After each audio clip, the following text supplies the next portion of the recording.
Everybody, it's 7 o'clock. Councillor Martin still hasn't got his water. Bit late. Welcome everybody to Overview and Scrutiny Resources tonight on the 23rd of September. Thank you all for attending, and thank you for, we've got a full house of officers here as well. So thank you all. Can we first of all go through agenda item 1? Apologies for absence.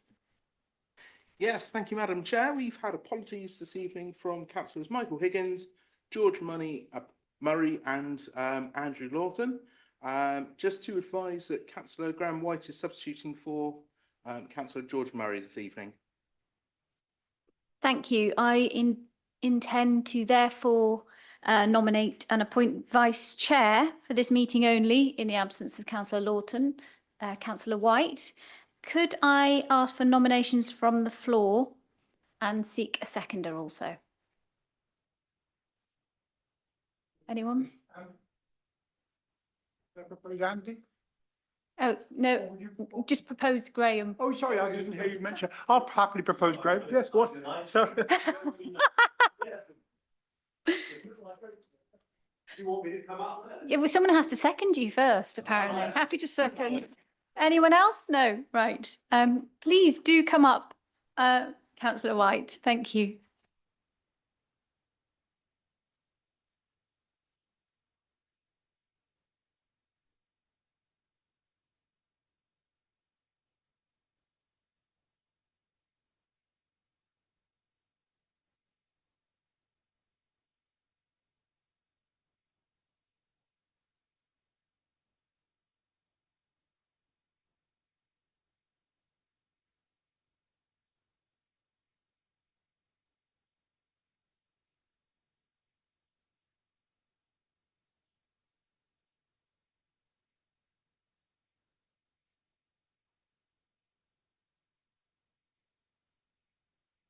Thank you for keeping me company, Councillor White. Much appreciated. Minutes. Has everybody taken a look at the minutes from the last meeting, and does anybody have any comments? No, I mean, I'm happy with them. So can you all confirm by assent that you're happy with the minutes? Agreed. Thank you. Declarations of interest, item 3. Any? Chris? None received in advance of the meeting, Chair. Are there any at this juncture? I see none. Thank you. Chris, have we received any questions from members of the public? Again, Madam Chair, no questions from members of the public. And questions from members? No questions from members not on the committee, no. Thank you. Thanks very much. So let's move to committee work programme, agenda item 6, please. Just scroll through.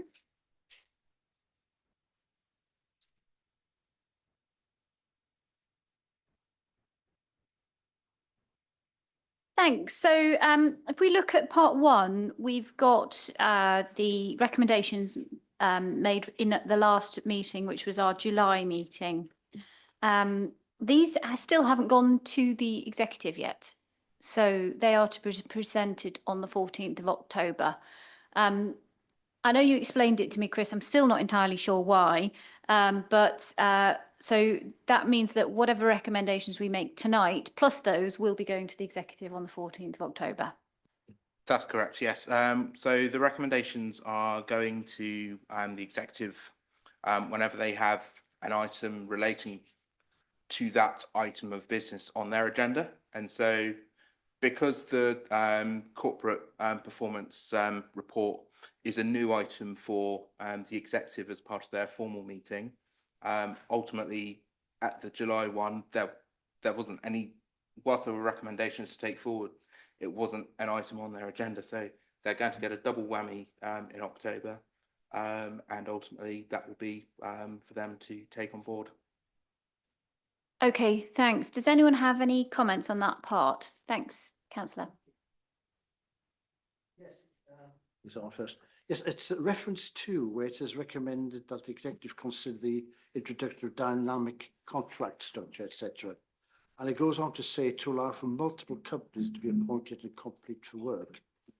And the last meeting, we mentioned that we would accept a small direct labour organisation to be part of that structure. Could we add that to the information under reference to?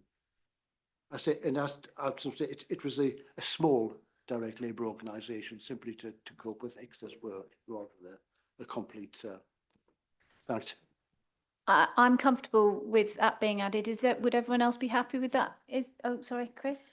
Just to highlight that, it wasn't actually part of the formal recommendation. And so ultimately, if you were to add that, it can be added as a note, but it wouldn't form a part of the actual recommendation, but it could certainly be added as a note.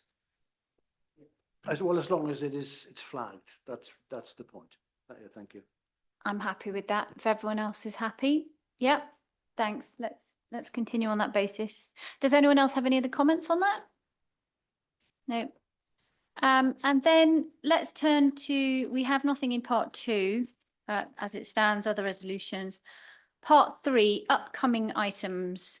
So tonight we will be looking at the Oxford Ridge end of project review. So that's we've got a number of items which are being discussed tonight, which you will hopefully all read the agenda items for. I did actually ask for on the Oxford Ridge a full project update, but that hasn't appeared at the moment. So I have raised that. Thank you, Chris, for chasing. And I've raised that with Pedro. So let's move down to the next meeting. Just so we're all aware, we've got the homelessness strategy update, housing improvement plan monitoring, workforce profile, and then moving into January, we're looking at housing responsive repairs and an update to be confirmed on transform and collaboration, an item which I understand from Perry does need to be rescoped. Although that has said that for the last few meetings, so I think we do need to rescope it. 69 High Street, we are receiving a verbal update tonight. That item has been on the agenda since 2023, requesting an update. And so my request is that we get a formal, written, proper update on that one, please. Does anyone have any other comments? Councillor Martin. I would just say that I would agree with you on the points that you've made, so that's fine. Thank you. Thank you all. Right. We're making hay. Let's keep going. So let's move on to financial outturn report, agenda item 7 and agenda item 8. Now, these both came to full council already, which you will have heard my speech in full council. So it's deeply frustrating, actually, that our committee, we do a good job scrutinising this, and it is frustrating that it went to full council, because I don't think it therefore has had the attention that it should have by this committee. And now we're all discussing it a little bit just after the fact.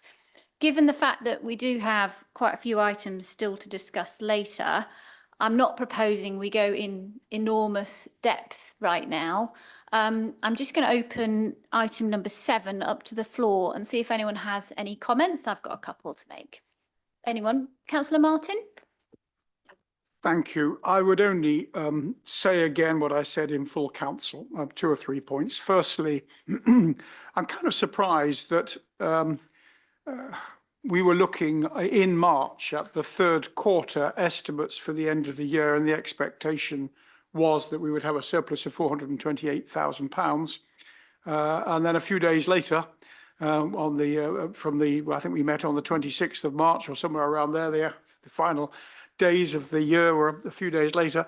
And now we find that, in fact, the outturn was positive by 1.6 million. That's a delight, but there's a big difference in disparity between what we were told at that time.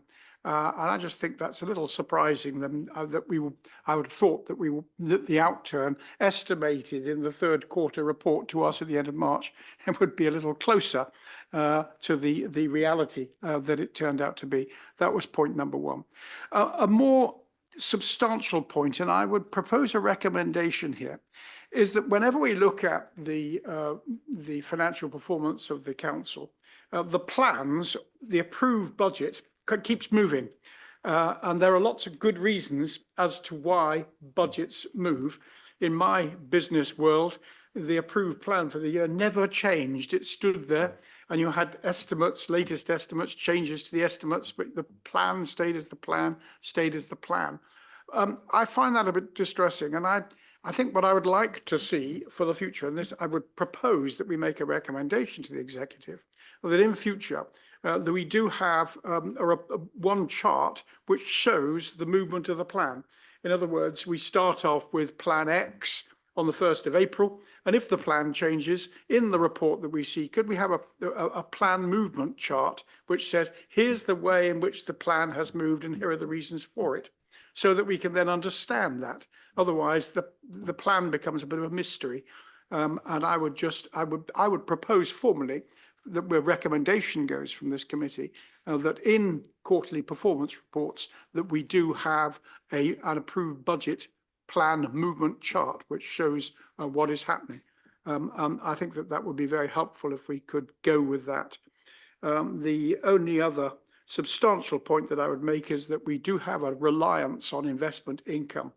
The investment income was £5.5 million. 3.7 million of that made it into the general fund. That's a very large percentage of the overall expenditure. 3.7 million out of 15.2 million, which was the general fund outturn, is 24%. So 24% of our general fund expenditure is dependent, or was dependent last year, on investment income. And of course, we all know that that may change, and it's likely, we hope, that inflation will come down and therefore interest rates will come down during the course of the next 2 or 3 years. So it's not a situation which is really sustainable. But there are other points that I made, but I would just like to propose, if we could, a chart which shows movement of plans in our future quarterly financial reports. Thank you. Thank you, Councillor Martin. We'll sum up on our recommendations at the end. Thank you for that point. Councillor Davidson, we have. Yeah, thank you very much. Yes, I mean, given that this went to the full council and was passed in 2 weeks ago, I sort of wonder where we go with this now, because it's reached the end of the process, and then do we then pass, or we have to say this back to the executive, or do we go round or whatever? The second point, I totally agree with Peter's point, which you made at the council, that the O&S must come before the council. So in future, even if the council has to be delayed to the next month's council, let's get everything in order so we're happy with the process. Otherwise, we're going up and down, but at the Grand Duke of York, you know. So I hope we can do that. Thank you. Thank you. Good points. Well made. I do agree. Councillor MacLeod. Thank you, Madam Chair. I just wanted a quick clarification on the establishment saving of 1.4 million approximately. Does that include cost of outside services, outside contractors and so on? Or is that somewhere else in the figures? If I could just add for that to be clarified. Yeah, Councillor, I'm going to refer you to Candice. Thank you. Yes, so that 1.4 million, it's after the cost. I think we're talking about agency, aren't we? So it's after we've taken account of the additional cost for agency. Thank you very much. Does anyone have any other points to raise? I've got just a couple. Oh, Councillor Jerome. Thank you, Chair. Just want to follow on what Councillor Martin has mentioned or alluded to, which is the dependence on our Treasury investment income. It is a concern, and I've got a question as well as sort of an observation. The question is, what is the forecasted interest rate income likely to be over the our planning period? And if that is going to be an insufficient means of meeting our expenditure requirements, what is Plan B in order to fill that gap? I'm not sure whether it may be unfair to ask our finance colleagues to answer that now, but it's something certainly which we should, as we go through the budgeting process, I'd like to have a more detailed explanation as how that's going to meet our medium-term forecast. Thank you. Thank you. Funnily enough, I did ask Candice that question before the full council meeting, and so I'm pretty confident she's already got the answer for us. So I'm going to pass you over. Yes, so in terms of what we're currently returning is around 3.88% in terms of our internal rate of return for investments. So we do have it planned in I think we're talking about the medium-term financial plan in terms of that longer-term view. We have it planned in that we would drop 500,000 in 26-27 and then further drop in 27-28. But we are now rebasing all of those because inflation's not coming down as quickly as we thought and interest rates are staying up longer than we thought. So in terms of treasury management and how it works, we actually do take a long-term view at Waverley. So all of our deals are forward planned for at least a year. So we've got some certainty. We've pretty much banked 27-28's income on our treasury, which is really good news for us in the way that we operate with treasury. I can come back, I think, when the MTFP starts to come through and once O&S starts to see that, we'll have a breakdown of what the interest rates look like. But I would expect it to go down to sort of 3.5% to 3% for 27-28. Down to 2.5%, 2% as we go back towards that target base rate. But we are doing a lot of work at the moment to look at those numbers. If I may just continue, in terms of a risk assessment, I was looking at the chart of income table you had for income from investments. Of course, that was at 0.75% until suddenly COVID and post-COVID, it shot up to 4+. Now, in terms of risk, what would be the situation if that fell, if the government or the Bank of England had to resort to essentially monetary easing to get the economy going? Yeah, thank you. So like I say, so the risk is somewhat mitigated by the fact that we do forward deals. So we've got a year's safety net there because we've already secured really good rates for at least a year. But it would be a problem. Absolutely, it would be a problem if it suddenly fell through the roof. We've got a year basically to come up with a solution to that. There's no getting away from the fact that it's a big part of our general fund. It's going to be much easier to deal with if we're talking around a 4-year picture of that, reducing than if we suddenly have a dip in a year. So it's something we do risk assess. It's something we'll put into the report to make sure we've fully considered that risk. But yeah, it is an existing risk, absolutely.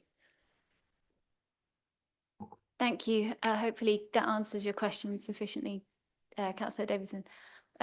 So I've just realised we didn't respond to your query, Councillor Nicholson, about what happens next to these recommendations. It's my understanding that these will go to the executive, but of course beyond that, exactly.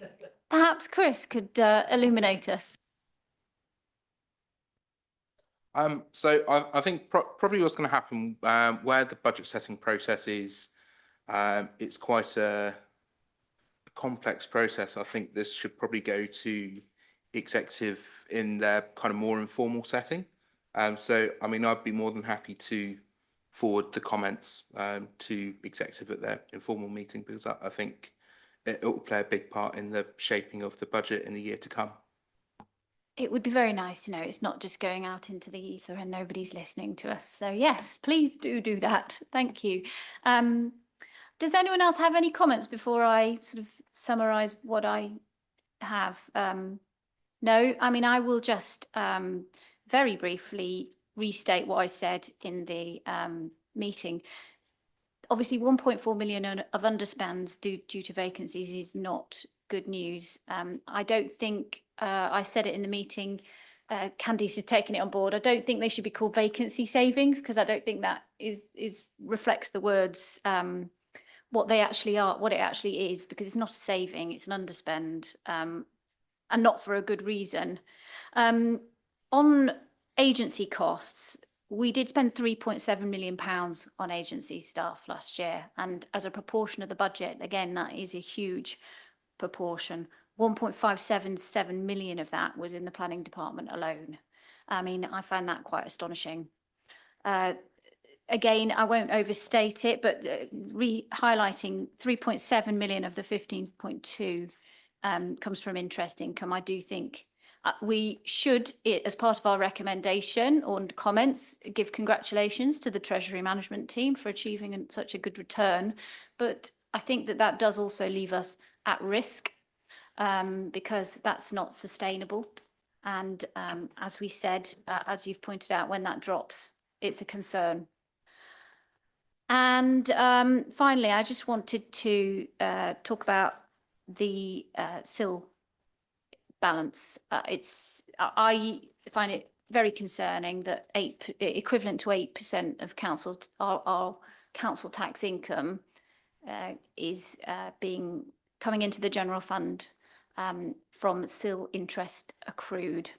Now, I don't find it, even if it's legal, I don't find it morally correct that is happening, because I think SIL interest offsets inflation, so that it means that money that went towards development and infrastructure for our community, basically you end up at the same amount at the other end of it. So I just want that noting, really, that I'm really not happy about it, and I'm considering next steps on that front.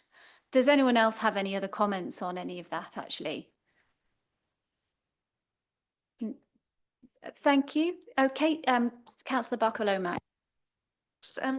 I think we have a lawyer here. Can I just check? Are there no sort of constitutional consequences to the fact that we were not able to scrutinise this data before we were asked to vote on it as a full council? I mean, isn't that a breach of the procedure? And should there not be consequences that we were not able to scrutinise before the council was asked to vote on it? Yeah, I mean, I just agree completely with what everyone's saying in the committee. What is the point of scrutiny if it's after the fact? I can see people nodding. I just think it makes a bit of a joke of the process. Has anyone got any? Candy, thank you. Oh, yeah. So, I mean, I think the first thing to note, I've taken on board in terms of the fact that the process of how this should have got through, there was some difficulties with our timelines. And so I take it on board as an officer in terms of how we should have got that information to you as O&S and then council. Important to note, this was a to note report. So there were no recommendations and there were no decisions to be made. So in terms of any breaches of constitution, there wouldn't be any of that because this wasn't a formal decision. But also, if it were a decision, it would be on the forward plan and you would have the right to call in, and that's where that right would come through. It wasn't on the forward plan because it's not a key decision. In fact, it was just to note. There was no decision to be made. Yeah. Thank you for clarifying that. Alex is, I think Alex is online. Shall we let him talk and then I'll pick up the next questions? Good evening, councillors. Yeah, so the crucial thing about scrutiny is that there's really two main functions to it. You've got a policy development function in law, and you've got a holding to account function in law. I like to call these pre-decision scrutiny and post-decision scrutiny. So you are absolutely on the money to express your views about whether it would have been more effective to do pre-decision or post-decision scrutiny on any particular issue. But there's no rules, regulations or constitutional piece on this that would say whether that should happen as pre or post decision. That's just a matter for the committee to arrange via its chair with the officers doing the work. And in this case, it wasn't possible to be done in the way that the committee clearly wishes. I saw some hands up. Does that, Councillor Weldon? It's very simple. I want to come back to your observation about the interest on SIL money. I'm not a financial person and I don't have any expertise to argue the point, but I don't agree with your comment, and I would simply like that noted. I'm not sure it's feasible and I don't agree with you. Okay, noted. Councillor Gale. Yeah, two things. On the SIL subject, I agree with you, Madam Chairman. I would much rather see the interest on SIL monies being put to the use that they're there for, which is infrastructure. and not propping up the council. The other thing is I'm still confused about how this came to council before it comes to overview and scrutiny, because I think Chris has said tonight that anything we've said tonight can't actually go to an executive. It has to go to a briefing or something like that, and it doesn't go to executive. Whereas had we had this meeting before council, it would have gone to the executive. So I just wanted clarity on that. Thank you. I think we're in danger of repeating this point in that the ordering hasn't been ideal.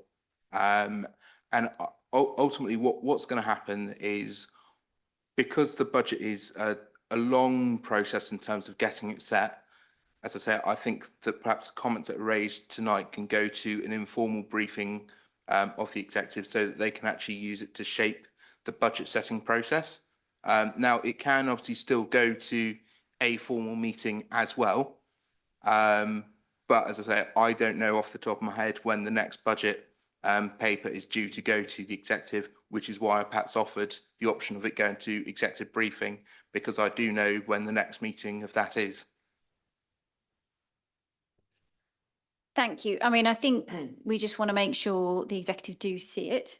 And I'd like to propose a couple of recommendations here as a group. Still free to comment some more, but let's just work on these. Councillor Martin's proposed a recommendation that the approved budget, concerned that the approved budget keeps moving. Please can we have a chart showing variance from previously stated budget going forwards? Would that be fair? Yeah. So that's recommendation number 1. Recommendation number 2 is a formal request that overview and scrutiny resources see these monitoring reports before full council. And thank you very much, Candice, for already acknowledging that. I am grateful. Thank you. And third, there is a concern of the committee about the dependence on Treasury, or reliance presently on Treasury income as a source of income. Would that be fair? I think we should also note our congratulations to the Treasury management team for achieving 4.81%, which is very good. Have I missed anything? You need to put your... Raise something that I've been raising for months and months and months, is that, you know, when we have material like the budget and, you know, differences against the budget and this kind of document, I personally, and I'm sure everyone would be able to add more value if we got it in Excel format, because then we can do our own analysis and we can look at trends, we can look at differences, we can find the patterns. And I'm really hamstrung when I get a document like this. I know we're not looking at the pink papers, but, you know, budgets, comparison to budgets, slippage from budgets, you know, getting them in Excel format would enable us all to do a better job. I'm happy to add that as a request that if possible, we have the option to receive the information in Excel. I don't know if that's possible, Candice. Yeah, so you just want any spreadsheet information, you'd like it in an Excel version. No problem, yeah. So that's another one. I don't know, I'm going to sound you out as a committee about a recommendation about SIL interest, or something about concern about the proportion of income that comes from SIL interest. Would that be a recommendation the committee would support? I think we might need to do it by a show of hands, or does anyone have any comment? I'm not sure to voting on this one. I'm not sure how the economic situation works out with this one, so I'm very cautious about making any criticism. We could put it that we'd like to know a little bit more about it, in which case that probably most people would be happy about that, without pushing down one avenue or another. I mean, these government regulations are very strict, and we have to know what they are. By all means, raise a question, but I think we need to know more information about it. I'd rather we put in in the recommendations that we'd like more information about SIL. And the other point about SIL, and this is going back to the previous administration I was on, we were forever telling people like Surrey County Council and public bodies, get your schemes in, use the money, it's there. And we said, we'll do it for you, we'll set it out for you. And it hasn't happened so well. It's happened well in Hazelmere, where we've paid money towards a surgery extension. We paid over 30,000, and that was, everyone's happy about that. But again, it's a matter for SIL, it's a matter for public and other organisations, as you know, grasping this, and that's a separate point, of course. But I think basically it would be nice to know just a little bit more about it. Thank you. I agree with your inquisitiveness on the subject. Definitely, I've gone fully down the wormhole. Maxine, would you like to comment? Yeah, on the subject of what you do and don't do with the interest from SIL monies, I believe there is no hard and fast law. Waverley have a policy, their own policy, which is to use the interest in the general fund. So it would mean a change of policy by Waverley if Waverley wanted to put the interest back into the SIL pot. So as far as I can see, you can do what you like. I'm sure this is correct now. I think I've asked the question so many times. And I think we need to put this up to the executive because it does need scrutinising as to what we really do with this money. Thank you. Thank you, Councillor Gale. Councillor Martin.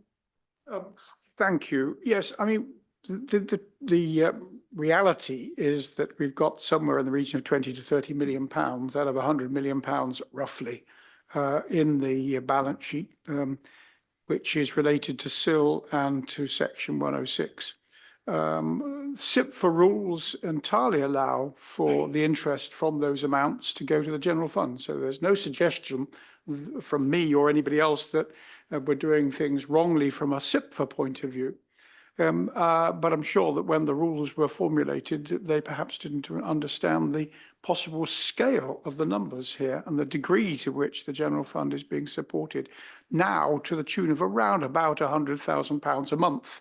That's what's going into the coffers right now. Now, those numbers may be out by a little bit, but I mean, in round numbers, they're pretty good.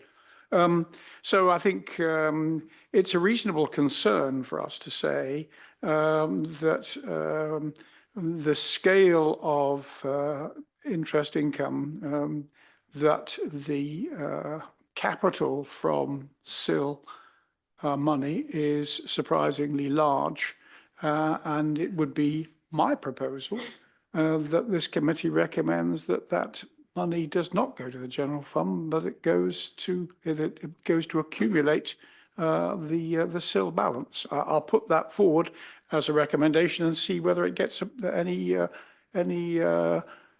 support from the committee.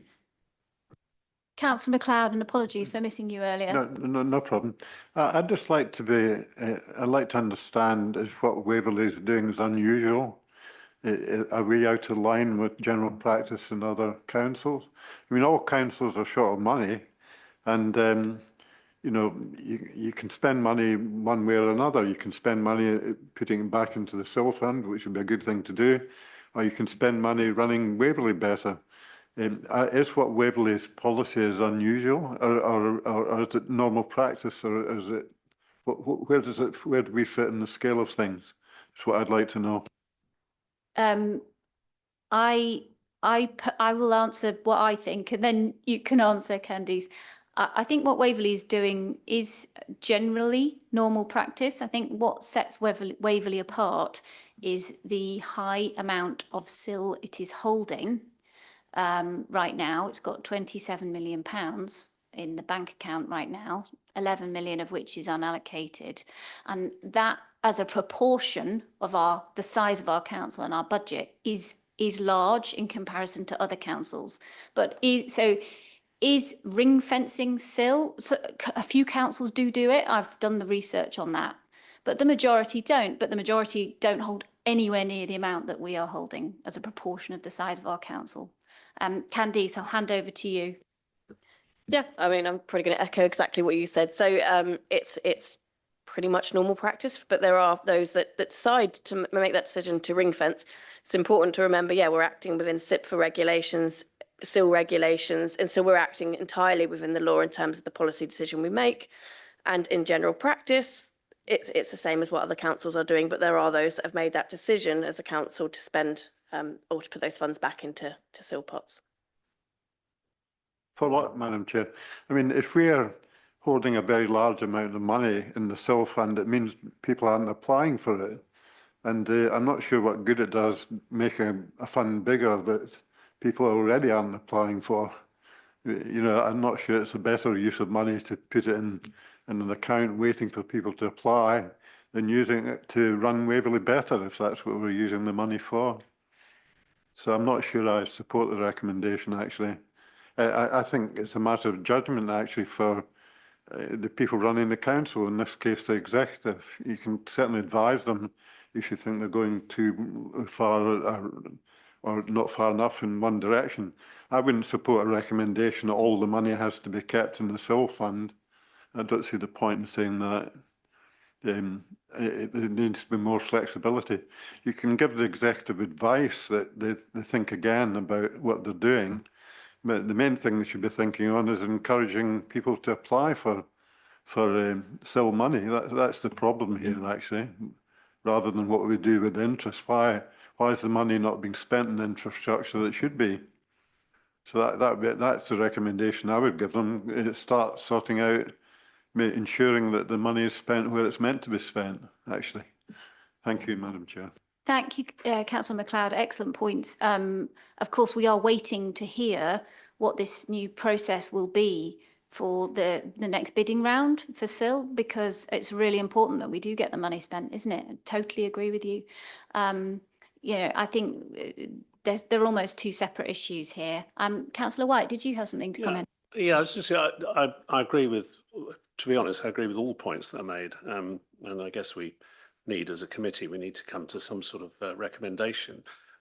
Maybe I could just come back to Candice and just ask, what does the SIL year look like in terms of the mechanics of monies coming in? I mean, I know it changes, but I mean, Councillor Austin just took the words out of my mouth that I think we've got a SIL round coming up, which could explain why we've got 11 million sitting there unallocated.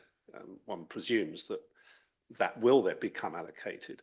But again, I presume there's a bit of a time lag on this. So at any given time through the year, we've got a pot of money there that's waiting to be dispersed. Can you give us any sort of feel for what the SIL year looks like? Yes, and so actually probably Councillor Austin knows this just as well as I do, because I've given her all the numbers for this, and so we can probably share those wider. I'd like to think absolutely that 11 million unallocated would suddenly get allocated as part of the bidding round. That's not what we've seen historically. So those balances are building up every year because the rate that we're getting money in is nowhere near what we're spending it out. So we're spending a fraction of the money that we're getting in.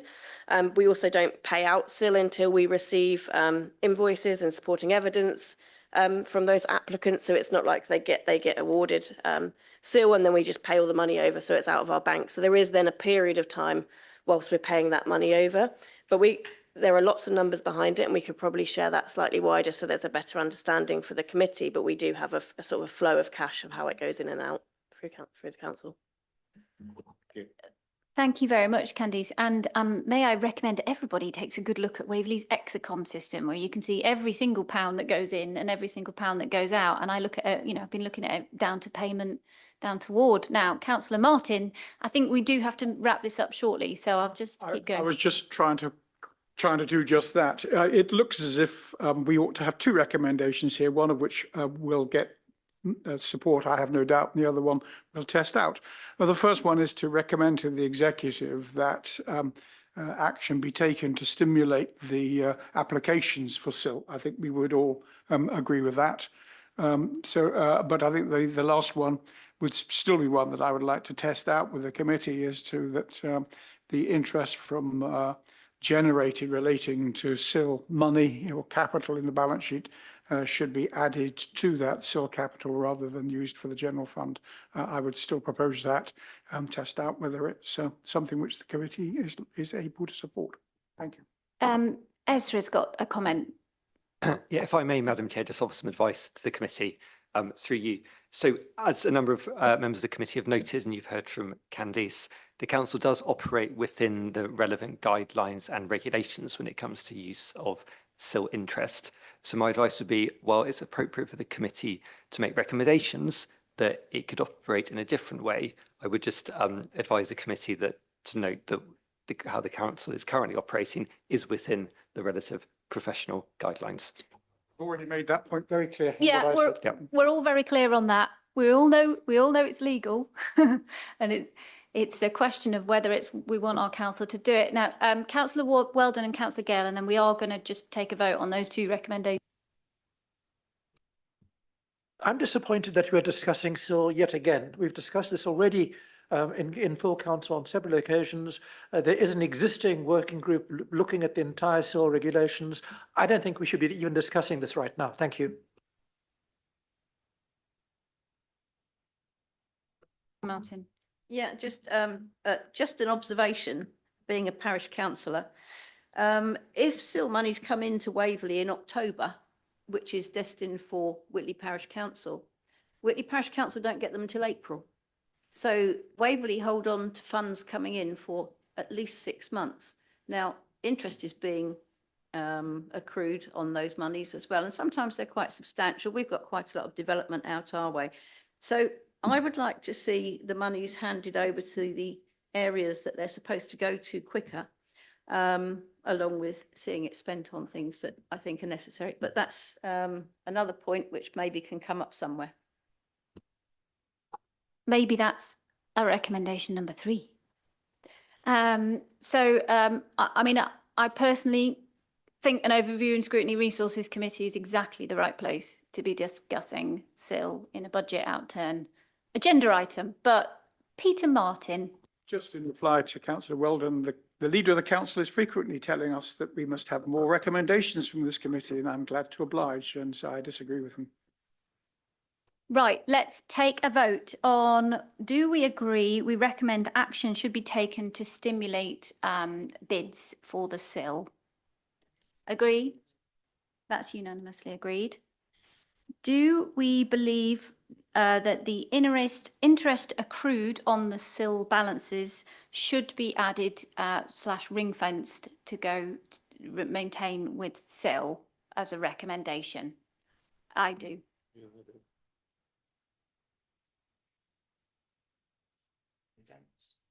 Against? 5. Does that mean I get the chairman's balance vote? I think so. I'm going to say yes then, please. I think I will ask you to recap. Okay. Who's for? Who's for?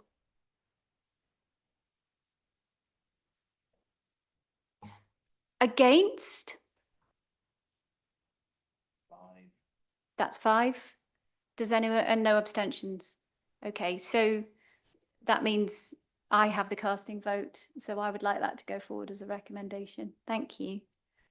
And then the third one, Councillor Gale has suggested that recommendation that money should be handed over more quickly to the parish councils. I totally agree with that. So I will be voting for. Anyone for?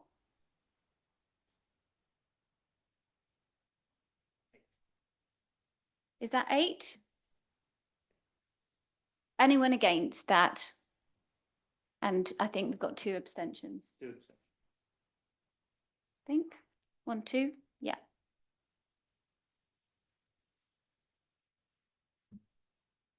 Right, thank you very much. We have a good set of recommendations there to go forwards to who knows where, when. But I think we'll just breeze through the next item, which is almost more of the same, financial outturn for number 8. Candice, is there anything you want to present on this?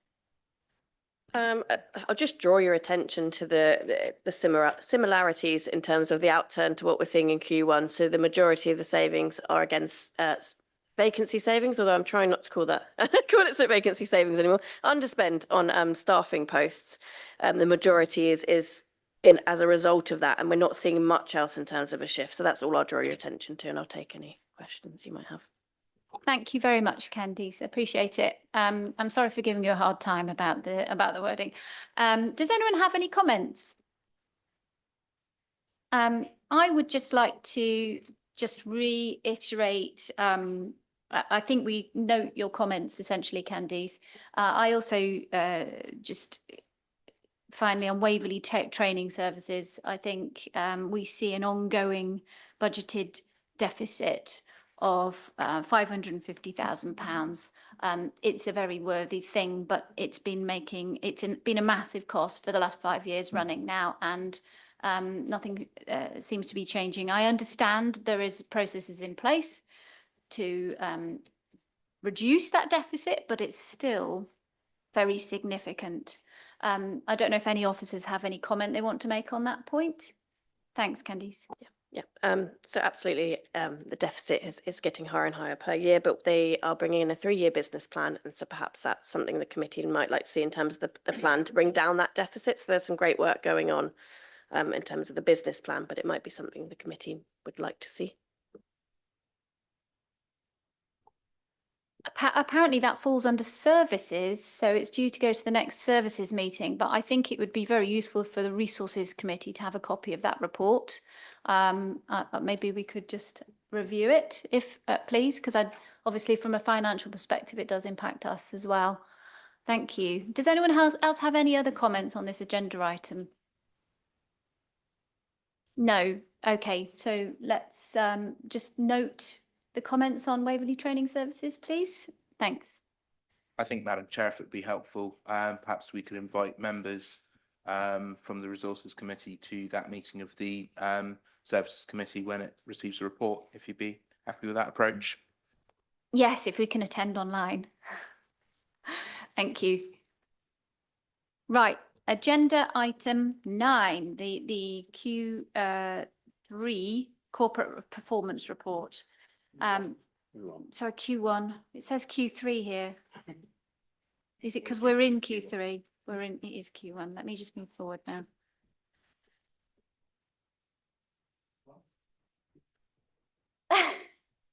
Yeah, that would be very quick, wouldn't it? We're not even finished with Q3. 83. No problem. Jenny, would you be okay to present the report to us? Thank you very much. Yep. Thank you, Chair. Good evening, councillors. The report before you is the quarterly performance report for Q1 25-26. Over the summer, we reviewed the KPIs included in the quarterly performance report in consultation with senior management, the executive, and overview and scrutiny members. Following this, we have put together the KPIs you see in front of you. The time frame for collection, analysis, and compilation of the data was very limited and fell over the summer period. As a result of this, the detail is limited for some of the KPIs, but this will be improved in the Q2 report. The KPIs scrutinised by this committee include those for decent and affordable homes and a resilient and well-managed council, which can be found from page 112 in your agenda pack.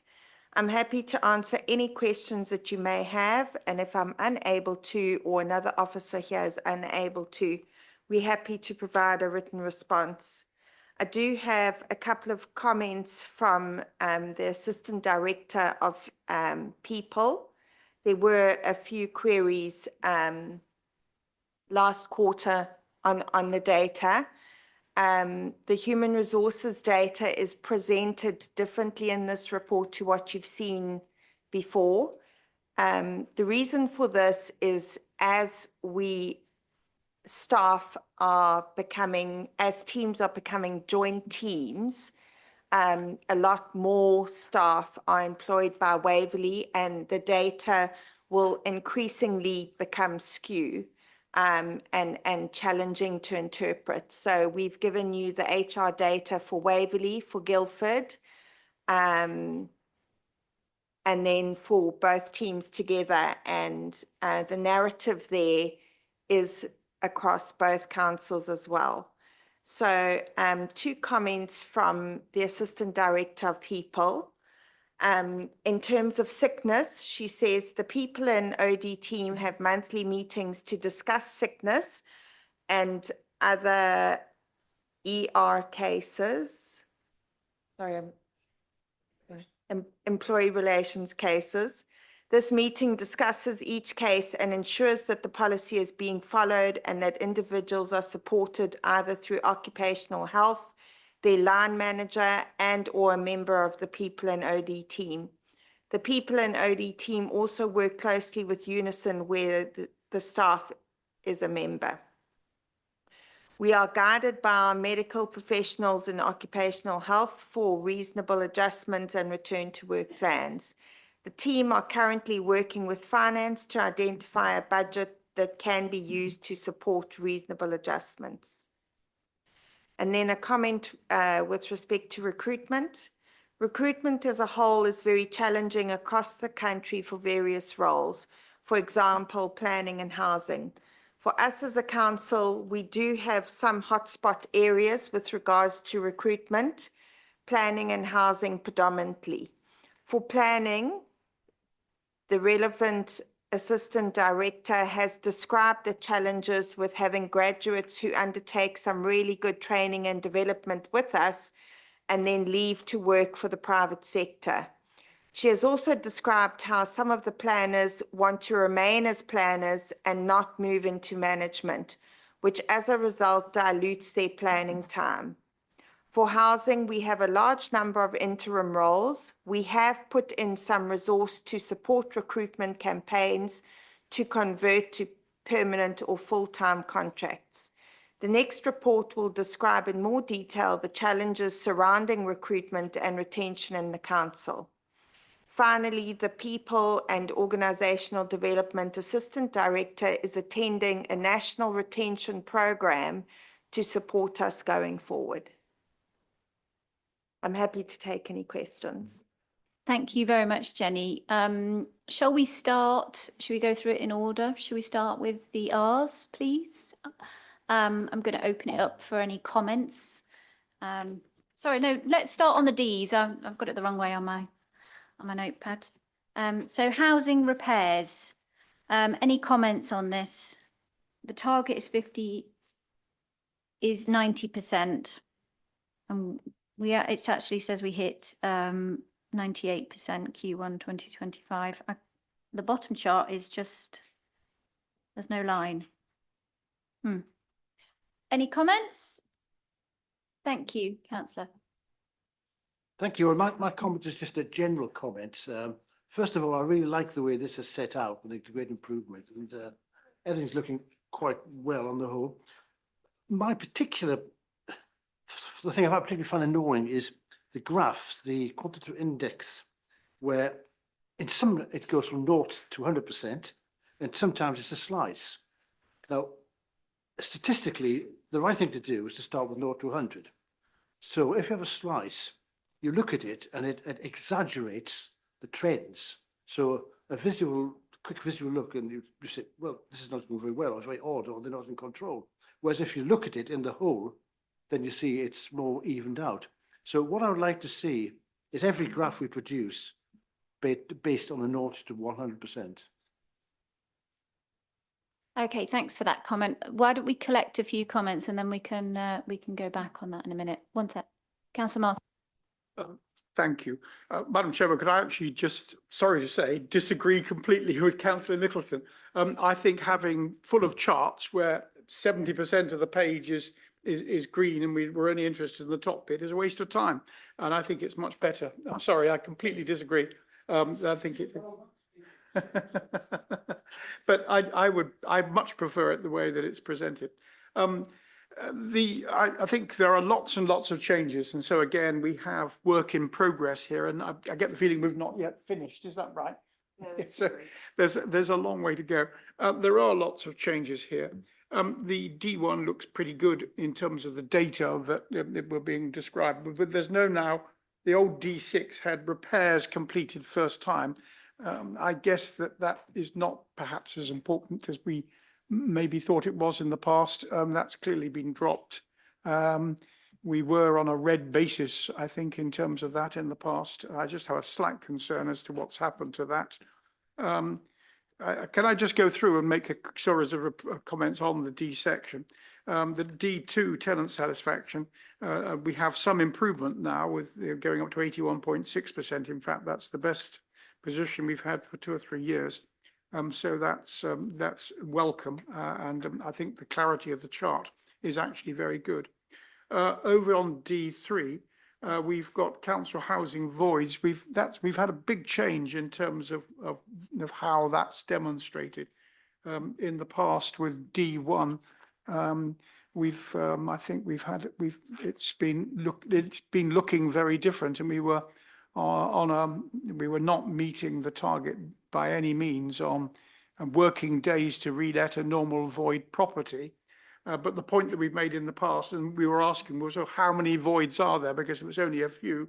Missing that is not greatly important. So I think it's reasonable to leave it as it is, where the actual number of voids is really quite small.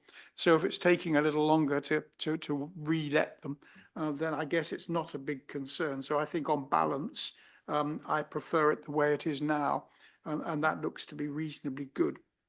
Moving on to D4, I welcome the extra levels where we're being told about what is happening. There's lots of data here, and I think that's quite helpful. We don't have anything on boiler service repairs that we used to have. Maybe that could be added. And we don't seem to have, unless I've missed it, anything on the tenancy audits completed.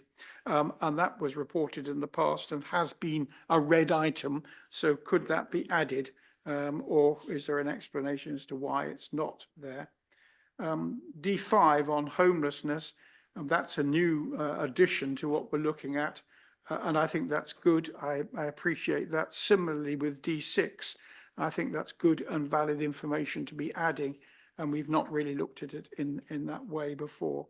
And similarly, D7 rent arrears, we haven't looked at that on a regular basis. I think that's a good step forward, and I appreciate that. And then I think lastly, D8 on the number of affordable houses being delivered. I think that's a good chart. We don't have a target, but I think the information is helpful. And it's good to understand the split between what we're providing and what other providers are providing. Sorry, it's a double word. But yes, I think there are some good steps forward in here, and I welcome the additional data. I've got some concern about the lost data. Thank you. Thank you. D3, council housing voids. Am I missing something? I've just got a blank sheet bit there. Is there meant to be a graph? You've got the text at the top, but there's no graph. That's it. There's no graph.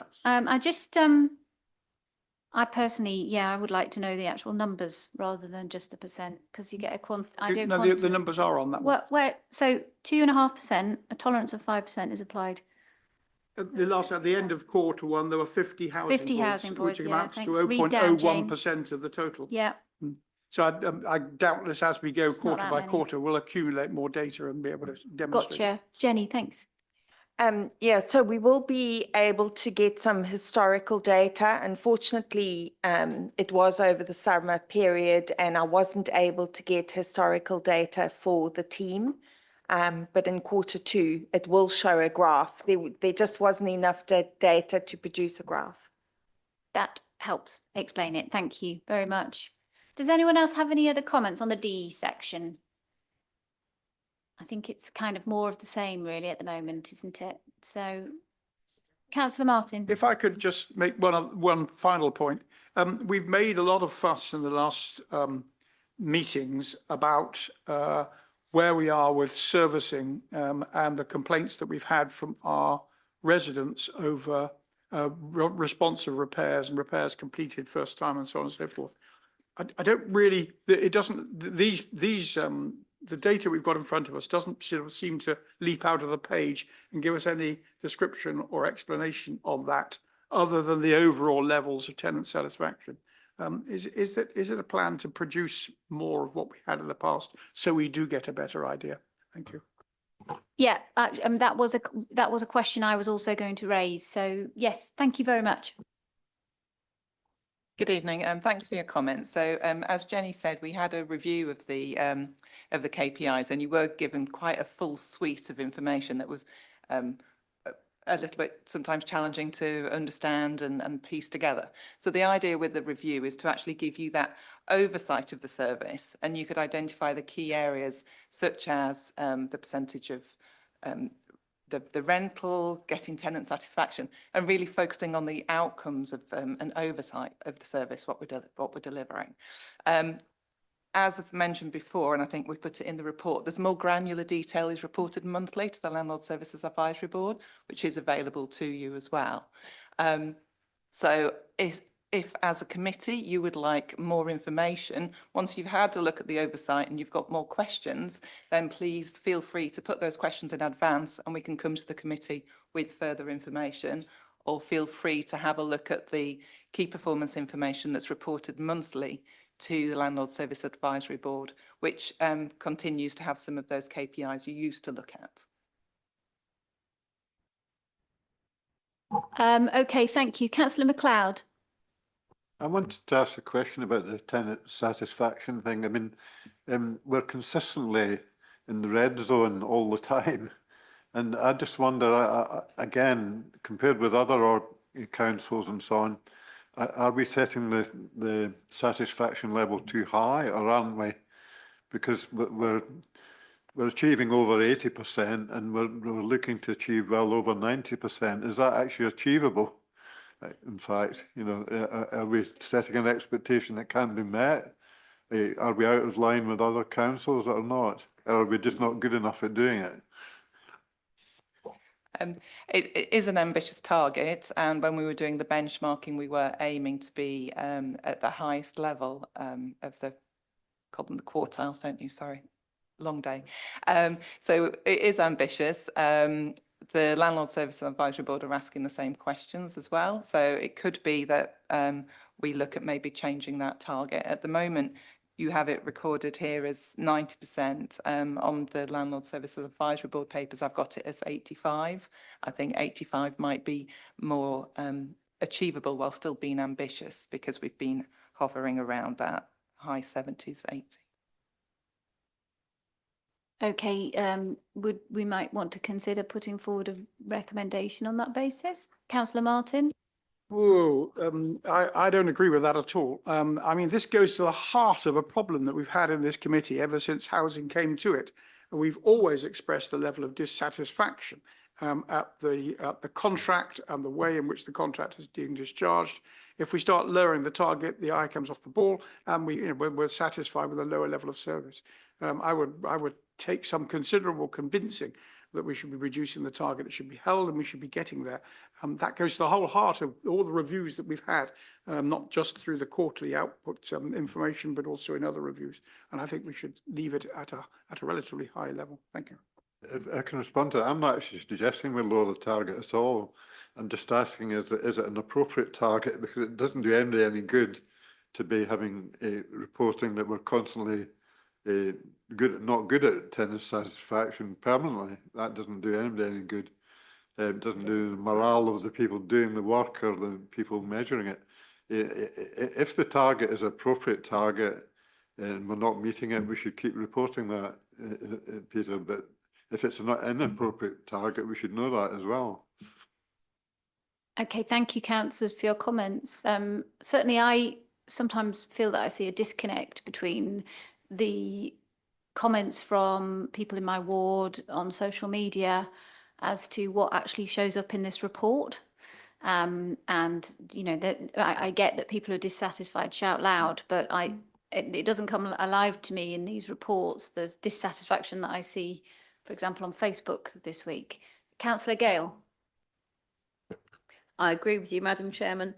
The complaints from our tenants are manifold, And I, like you, I look at these sometimes and I think that's this dissatisfaction figure, but 80% are satisfied, but it doesn't come across as that when you're out there in the real world. So I don't know if something's going wrong. I think we do attend to people's complaints. I had one just today and it's been rolling on for months. I got to the bottom of finding out what it was, and the people have still got damp floors and mould and all those sorts of things, and it's been months. So there's obviously a disconnect somewhere. You know, just that we've actually responded doesn't mean we've sorted out the problem. And I think that's where we need to get to, sorting out the problems.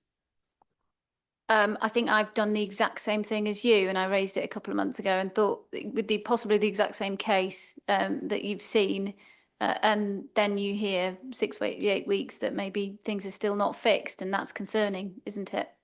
Can I ask you for comment? Brilliant, thank you. Yes, I just wanted to add that we use this data with our responsive repairs contractors. So the tenant satisfaction information, the reason we're reporting to you is to show and be open and transparent that we know that we're not getting it right all the time and there are issues with the service. What we are doing is contacting the tenants who have said they're dissatisfied through the transactional survey, going back to them, finding out what the issues are, rectifying them where we can, explaining the situation where it's something maybe we can't do or there was an issue. So we're really actively managing the information we're getting from tenants through this transactional survey. Kind of moved on to complaints about the housing service. And absolutely right, we've got much better at complaint handling. And the second phase of that is making sure that we've got the records and going back to say what we've promised that we will do has been completed and it has fixed the issue. So again, we're working really hard with our contractors and with our monitoring to make sure that we are going back to people and checking on situations. Damp and mould can always be a very tricky situation to resolve.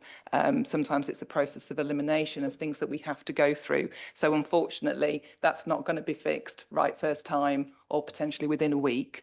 And particularly if we're needing to get extra components in, sometimes we have challenges with those type of things, but we are aiming to make sure we're keeping tenants informed. We've got that open dialogue and we're here to fix the issues and make our homes safe. So please do let us know if you find areas where that's not happening. Okay, they're useful comments. I think we need to move on. On the Ds, does anyone want to propose any recommendations that we want, or comments that we might want to make? There's something maybe about just ongoing concern about responsiveness of repairs, possibly. Councillor Barker-Lomax? I just want to raise what I've raised at several meetings in a row now, but we've now made the recommendation, which is that if it had competition or else sanctions in the contract for non-performance, then we would be in a totally different place in terms of repairs, timing of repairs, tenant satisfaction. But we've already made that recommendation. Yes, we have made that recommendation, haven't we? So, yeah. Councillor Martin. I was just going to make the same point. We did say in our last meeting that we note the improvements made, but we express ongoing concerns about high levels of dissatisfaction. And then we made a couple of other comments. So I would just say that I would propose that we note the report, refer the executive to our previous comments, and add a continuing concern regarding tenant satisfaction. I'm happy to agree that. Is everyone agreed on that basis? Yeah, agreed. Thank you. Yeah. Right, let's move on to the Rs.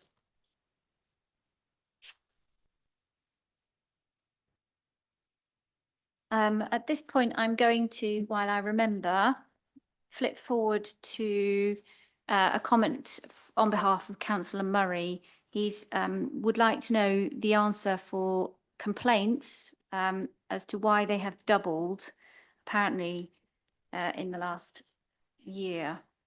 They were last level 2 complaints, for example, were at 23 Q1 24, now 47. Is there any comments on that? from anyone? I don't have an answer, but I'm happy to come back to you.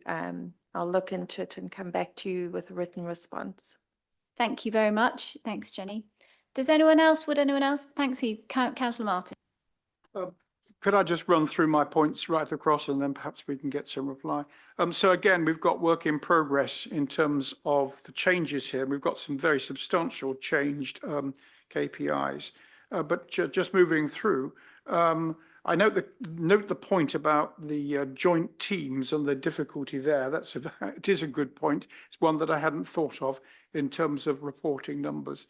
But in terms of R1 on page 120, we've got at the bottom of the page total turnover and voluntary turnover. We asked last time for actual numbers, and I would quite like to see the actual numbers rather than just the percentages. And then you can get a view as to just how big a problem it is. And similarly on we've got now lots of R1s and R2s, whether it needs to be R1A, R1B or something, but the page 121, staff turnover by service area. Again, we've got some very good data at the bottom in terms of the percentages, but we did ask last time for actual numbers. Actually, we did get actual numbers, the precise actual numbers last time, and now that's gone away again. Could we have it back, please? That would be very helpful. And I mean, the trends, just on going back to staff turnover, you know, there are some continuing concerns, but I don't think I want to make any further points on those. Going on to R2, and there are again two of those, perhaps we ought to have R2A and R2B, page 122 and 123. We don't appear to have a target anymore. In the past of a staff absence, there was a target of 6.52 days, and now we're not showing a target. And I note with some concern in terms of the graphs there, we've moved from 10.61 to 13.23%, or have I got the wrong line? We're the dark blue, aren't we? But there does seem to be a you know, very disturbing trend up in terms of Waverley employees' absence. Going on to the page 123, the other R2, the staff absence by service area. That's I like that. I think some good data there. Look forward to seeing that as it rolls through. But I do note that we've got nothing on recruitment like we had in the old R7, and we don't have anything on the contractor or agency staff as a percentage of the total, or how it relates to the number of employees. I found that quite useful last time. Might we have that in terms of data going forward? And then going on to R3, I think R3 and R4, there's good, useful data there, and nothing to have great concern about. On page 124, bottom right-hand side bench, there's a Surrey Council bench making. There's a strange spelling of Surrey, which is just a typo. But having the benchmarking data against other councils, I found very helpful, and I welcome that. I'm sure that Councillor Barker-Lomax will welcome more benchmarking. That's been very good. On to R5, again, I like that. Target is 90% of invoices paid on time. But the target has been reduced from 98% in the past to 90%. So why have we got a reduction in the target? That seems a substantial target reduction compared with what we've had in the past. And going on to the complaints, I think Councillor Austin has already made some comments, so I won't add to those. But that's what I've got to say. Thank you. Thank you, Councillor Martin. You've pretty much covered it very well for us all, I think. Councillor Barker-Lomax, I mean, I would just say, I mean, if you take notes of all of that, I mean, I'm in complete agreement with everything that Peter just said. Councillor Barker-Lomax. Thank you. I fully agree with what Peter just said. Can I just square off some of the figures on R2, please? So we say that the the average number of days lost per employee per year due to sickness was 10.9, so 11. Now, if we think there's roughly, what, 220 working days in a year, so that would equate to about 5%. But down below, what I see is, pretty much 8 to 9% 12-month sickness absence total. So I just want to square that circle. And then also, can I just check, what should we be deducing from the delta between the average of, 8.5% in the bottom graph on R2 and the basically 13% on the upper graph? Well, what are we meant to deduce from that? Thank you. Over to you, if that's okay. Jenny, do you think that would be, sorry. I'm looking at it and actually it's a very good point. I can't quite work that out myself either. So the top graph that you're looking at is the percentage of employees that have taken sickness. So 13%, for example, or 13.23% in June took some form of absence. And if you look at the bottom graph, it would be an average over the last 12 months. Both of them are actually rolling averages of... Both things say 12 months rolling. The descriptions don't on the top, but the descriptions on the sides both say rolling. Is that an error on the...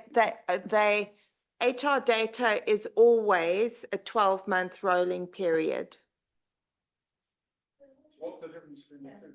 Well, the top one is the percentage of employees that have taken absence over the previous 12 months. And the bottom one is the average number of days taken. Yeah.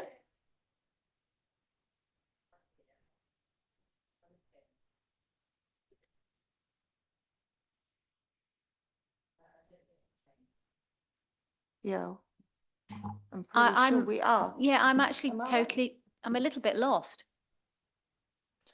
I think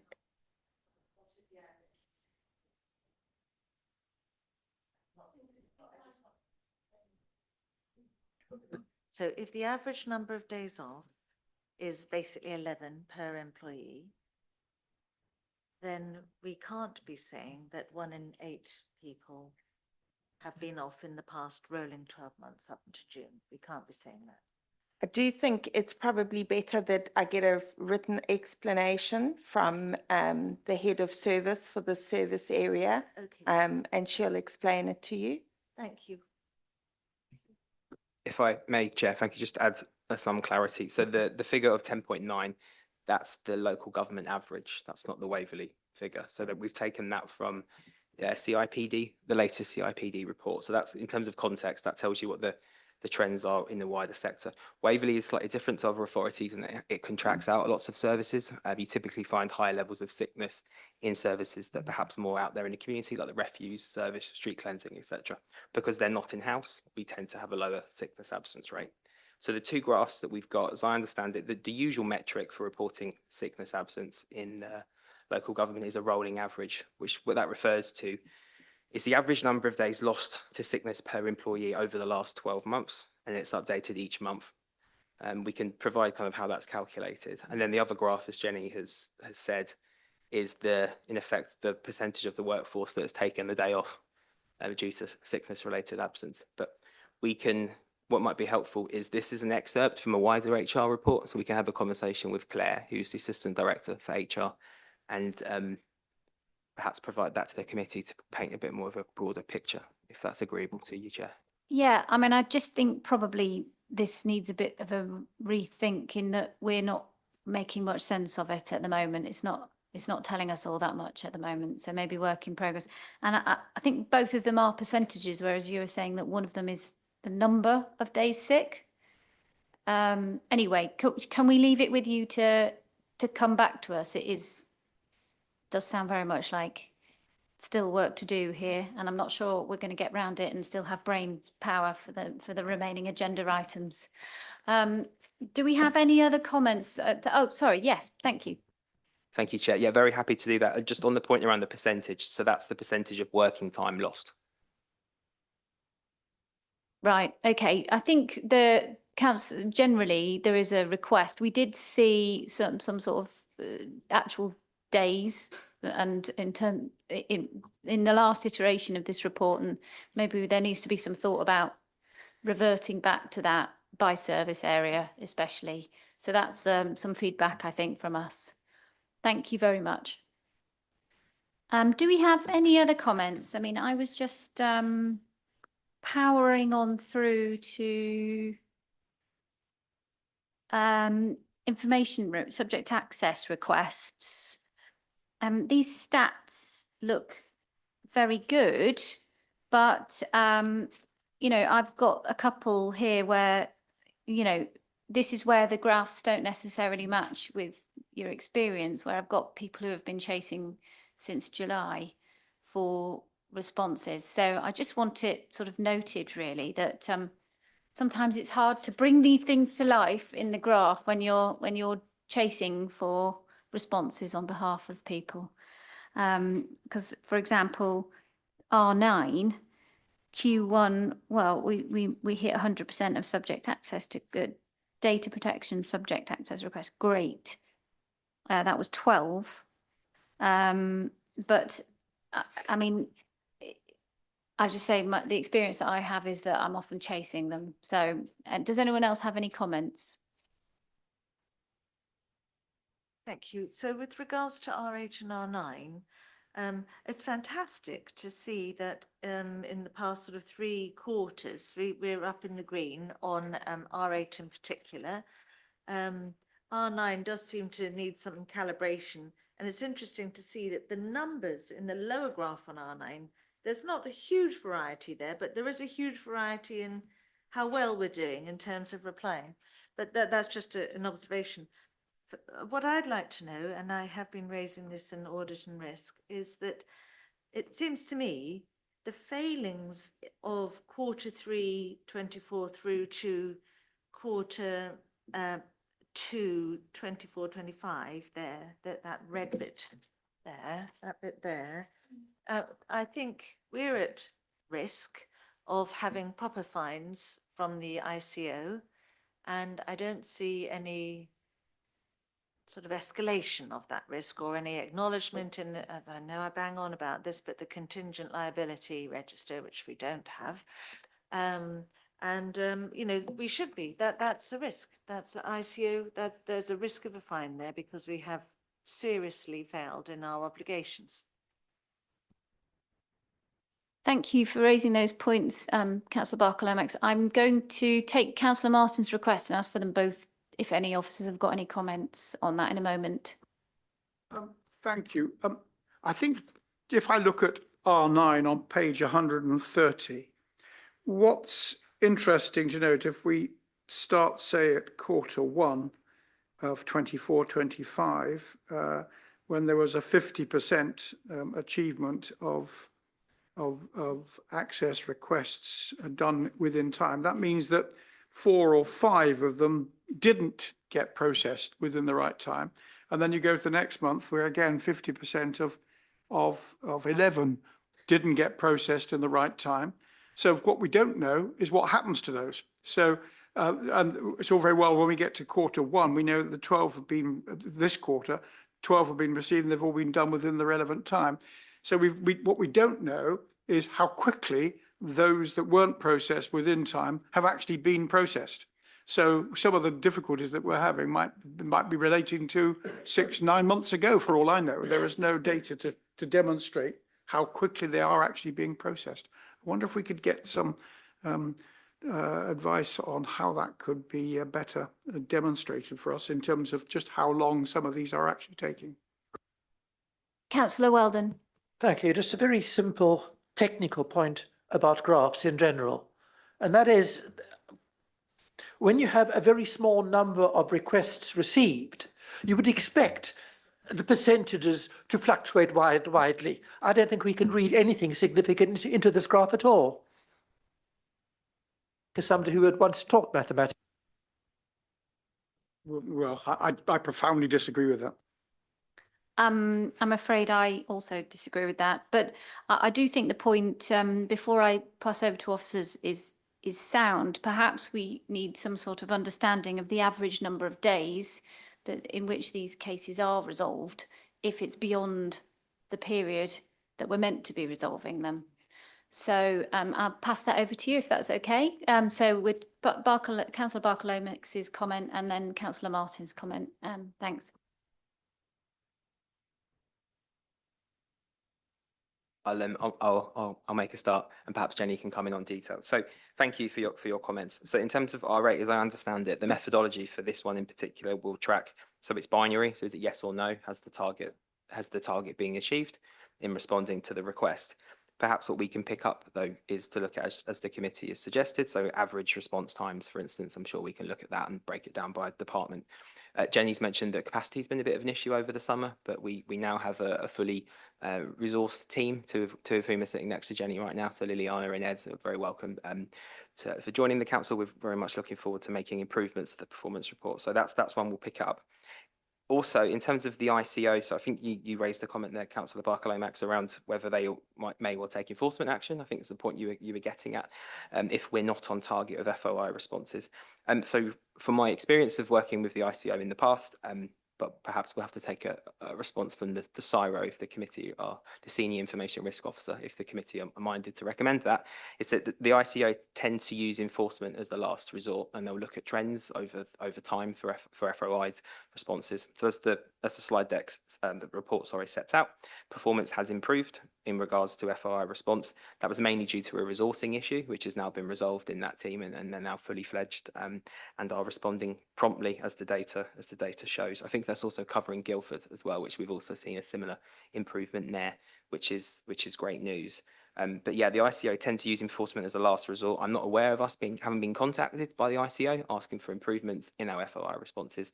So I think all is okay there, but very happy to seek a written response from Claire as the CIRO if the committee would like that. But Jenny, did you want to add anything? Sorry, Chair. Yeah, I just wanted to add that there was over Q3 23-24 until, as you say, Q2 24-25, there was a resourcing issue in the team, and it took a while for them to recruit staff and then get up to speed. And I do know over that period, it was raised to the Strategic Risk Register. At the time, we weren't reporting that to the Audit and Risk Committee.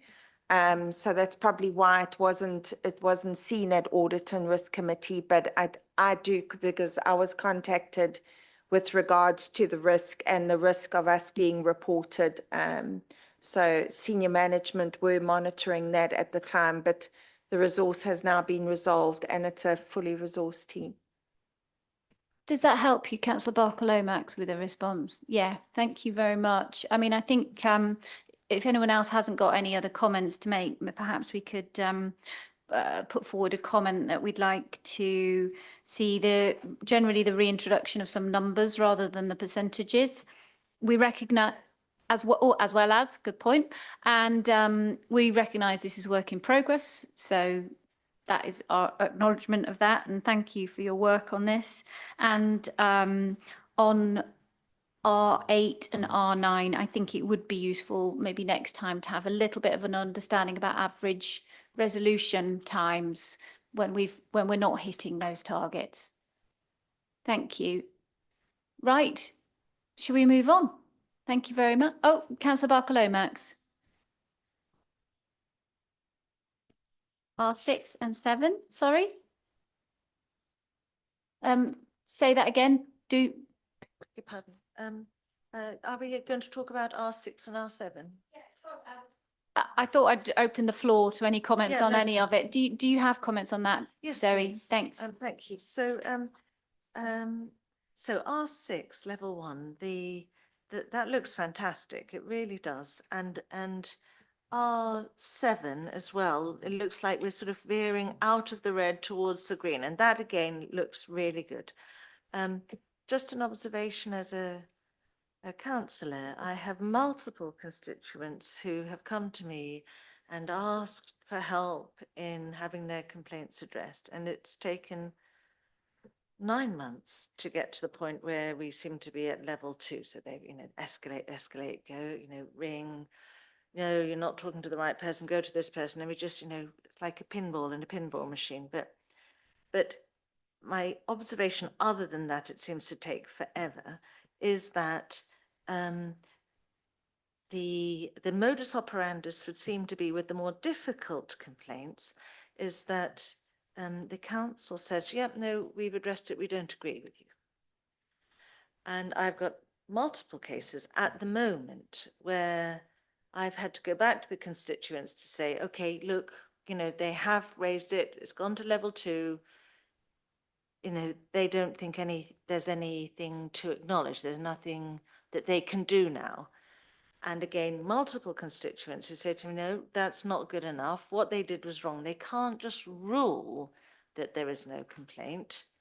The matter's still outstanding. And so I do wonder, and I'm not casting aspersions, I'm just trying to square off what I'm observing with my constituents with what I observe here. And this is fantastic. To see all of this coming into the green is absolutely terrific. And what I'm observing is that constituents are saying, no, complaint 2 wasn't properly addressed. You're saying it's done, but my matter remains open. You haven't answered my questions. So an observation. Thank you. I'm dealing with a case exactly like that at the moment too. So what is the variance really, again, between what we're seeing on paper and actually sort of our day-to-day experience. I can see Councillor Gale nodding as well. I don't know how we're going to resolve that on KPI monitoring, really. Oh, we got some comments, okay, from officers. Thank you. Yeah, just to say that if somebody's gone through our complaints process and they're still not satisfied with the outcome, then the next stage is to go to the housing ombudsman or the local government ombudsman. So you as councillors could support them with that application if required.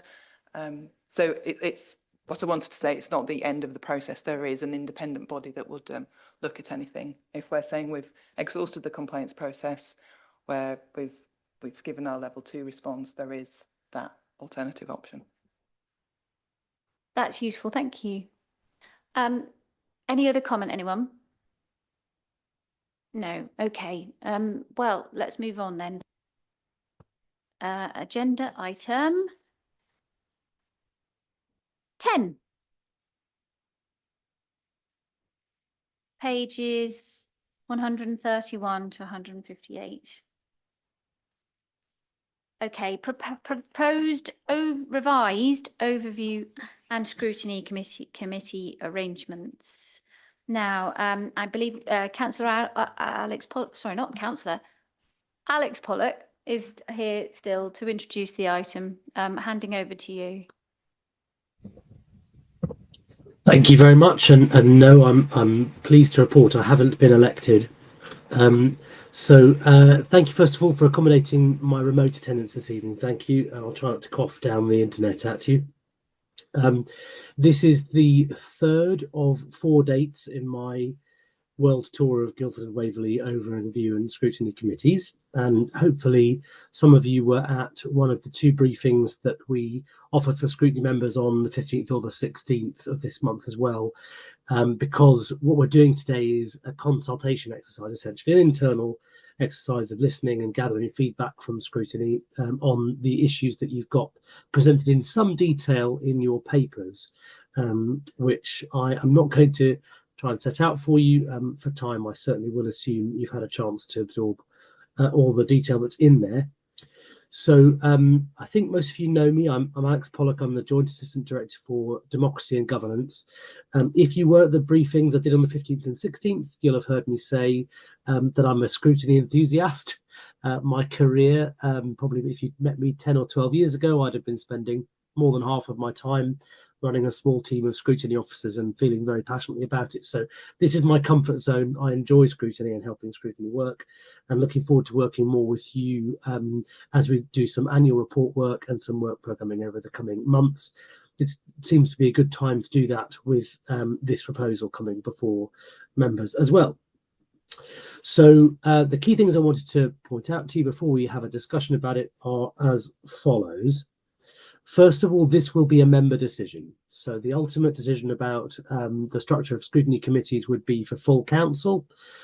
Before that, as with any constitutional change, it'll go to members at the Standards Committee.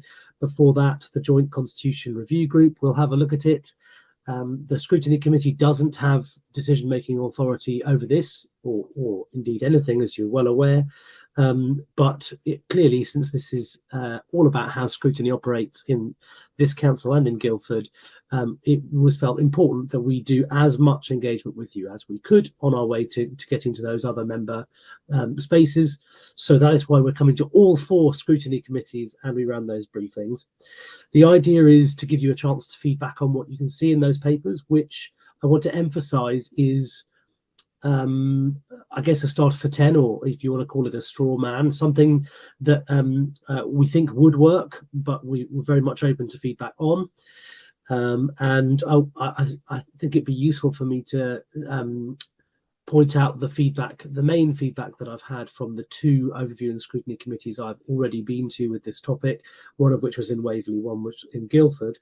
The main point was about the timing of the proposed change. So you've got a proposal in these papers for adding a joint overview and scrutiny committee to balance and reflect the creation of a joint exec, which would deal mainly with matters relating to joint services, but also potentially and most likely with other issues jointly affecting both councils, potentially such as LGR. But it also proposes that in order to do that within the council's existing member and officer resources, member time being as critical as anything else, and based on an assumption, our best guess about the way that the work profile of the councils is likely to change as we move into LGR and we get the joint committee set up and then the shadow authority and so on. There's a proposal to reduce the number of individual committees, so committees at each individual council doing scrutiny, so that you end up with 2 committees at each council, one of which is joint and one of which is focused only on that committee. The other committees both felt that while the joint committee should be created and could be created straight away, they would prefer not to see the 2 committees that were focused only on the individual councils at each council reducing down to 1 yet, and that might be a change that would be better timed for approximately the end of the financial year. So somewhere in the period of time where the joint committee is operating and in the immediate run up to the election of the shadow authority. The other issue that's come through, we haven't had any specific recommendations on this, but I would be really interested in any recommendations from this committee on this topic, because it has been mentioned, is about whether it is correct for the proposed arrangement to have the chairs of the separate committees in each council automatically being the co-chairs of the joint committee, or whether that should be a different councillors chairing the joint committee. Ultimately, if it's the same councillors, then there will be fewer chairs being paid special responsibility allowances overall. So that was something that members raised. So happy to answer any questions about the copious detail you've got in the report in front of you, or about the process of LGR that this is in part responding to, or the collaboration piece. But otherwise, I just commend the report to you, and I'm looking forward to having your feedback that we can feed into the member committees that will consider it after scrutiny. Thank you. Thank you very much, Alex. So I'm going to kick off with a couple of thoughts. I've got more to add in later, but I want to hear your views and then throw it out to you. I mean, having seen the recommendations from the other 2 meetings, I think they're pretty much on the money on this issue. I think the major issue here is about timing. So while I personally totally agree that there does need to be a joint committee to review the joint services, more thought needs to be given about timing, because as it stands, this would happen immediately, and then Waverley would have just one main scrutiny committee. I'd just like to point out the very full workloads of both committees, and the fact that I think we struggle as a resources group even to feel that we're doing the work here that we do. And a lot of the work that the resources committee does already is not going to dissipate into a different committee. And so if you're talking about what this new joint committee will cover to begin with, well, it's the shared services that we've just agreed. So that's what legal and democratic services and regulatory services. I don't think they're the things that take all the time at the moment. So my personal feeling is, just on this main point, I've got some more to raise later, is that we should definitely endorse what the other two committees, that's one from Guildford and Services in Waverley, have said to date, is that the pushback of going down to one committee per council should be between next March and May.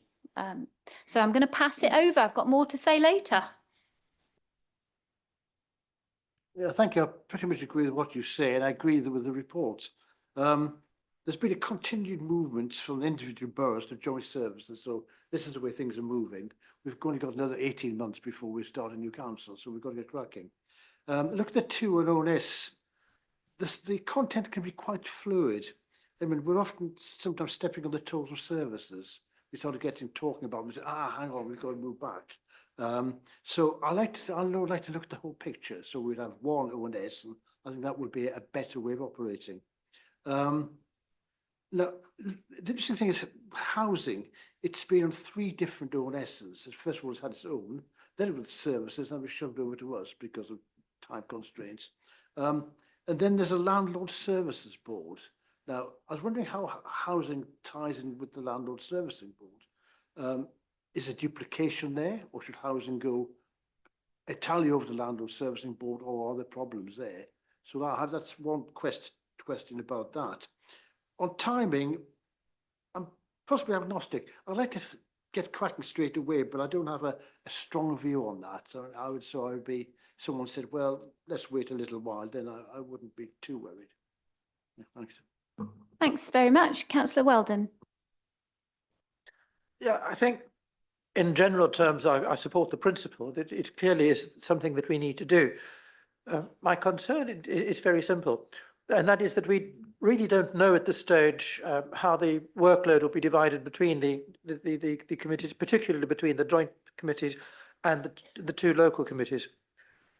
There's a curiosity in the detail when they talk about the expected timings for the meetings.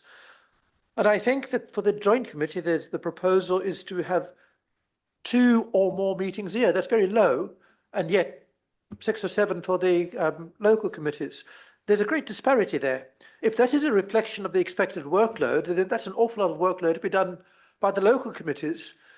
2 committees shoved into one, and I obviously don't know exactly how it's going to be, but it does look to me like it's an awful lot of work to get through for one single Waverley committee. Thank you. I must agree, Councillor Weldon. Councillor Nicholson, sorry, we'll come back. I'll ask in a minute. I'll just take comments on actually this 1 versus 2 committee thing first, and then we'll ask for, is that okay? Councillor Martin. Thank you. I listened to the discussion of the Services Committee the other night, and I thought it was a good discussion. And I agree with their recommendation. I think it's important that before we start rolling 2 of our scrutiny committees into one, we should enable the new joint committee to get embedded and to function and to be clearly seen to be functioning and doing well. And I can quite understand that with time, as we get into the final year of this council, there's a strong case to be made for rolling the two committees into one. It will diminish the level of scrutiny that we have, but maybe in the last year that we're in existence, that is not an unreasonable thing to do. And I think Alex made the point that it's a matter of prioritising what you want to scrutinise. And I think in the last year, I could be had with that argument.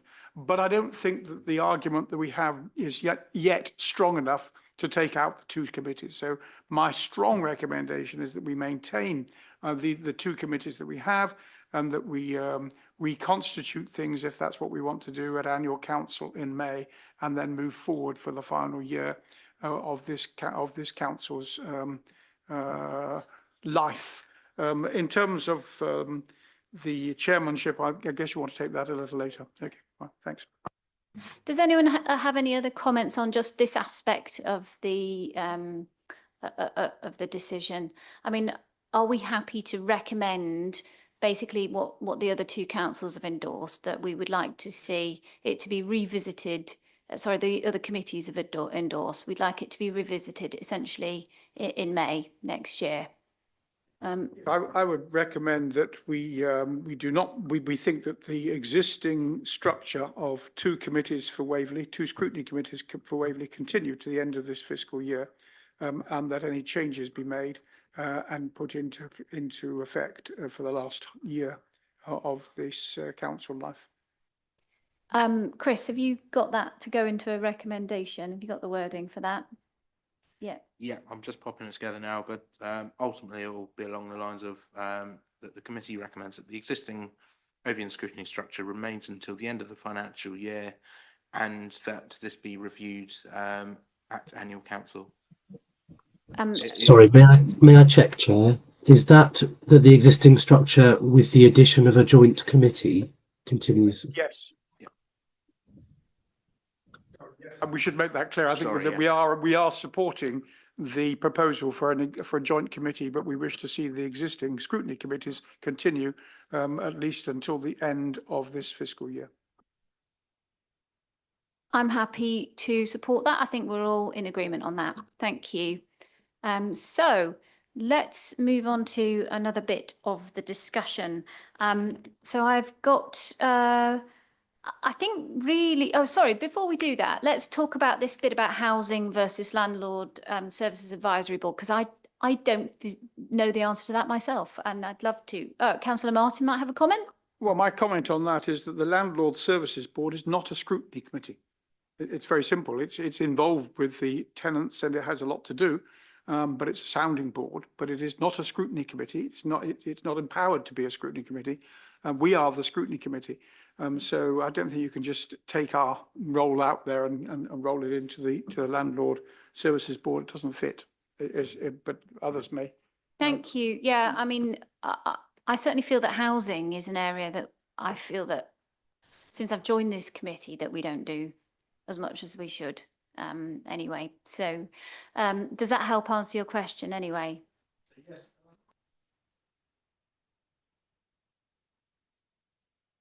I wonder whether we could actually beef up the landlord services and make it a sort of a quasi scrutiny, because they do have a lot of debates and discussions about these sort of things. They act as though they are a scrutiny committee, even though they are not legally one.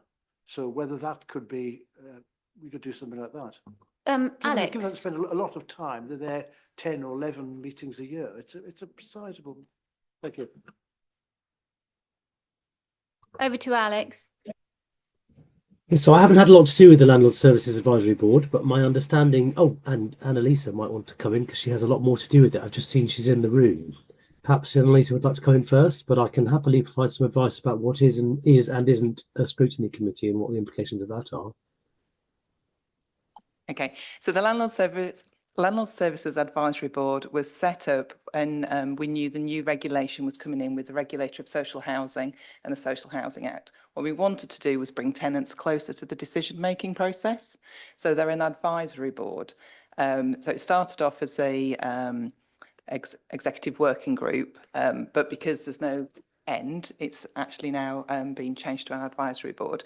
So the proposal is that it's a group of engage tenants and interested members to review housing policy, performance, look at the our HRA business plan, look at the decisions we make. So we can't give the power to the tenants to make the decisions, but what we can do is get them as close to the executive and the portfolio holder as possible to make sure that their views are taken into account when decisions are made on the housing service. So it's not a scrutiny group, but they may well talk about we're scrutinising the data and we're looking at this information. So that's the purpose of the role. Does that provide the clarity you were looking for there? Yes, that's good clarity. Yes, yes, I understand that. It's it has been acted. It is sort of acted as sort of a separate scrutiny, but legally, I understand the difference. Thank you. Much appreciated. Thank you. So I just want to now turn to the wording in the terms of reference actually for, well, there are two, aren't there? We've got one which is for the proposed single committee, which well, in theory, according to our first recommendation, we're not endorsing happening immediately. And then the second one is for the joint committee.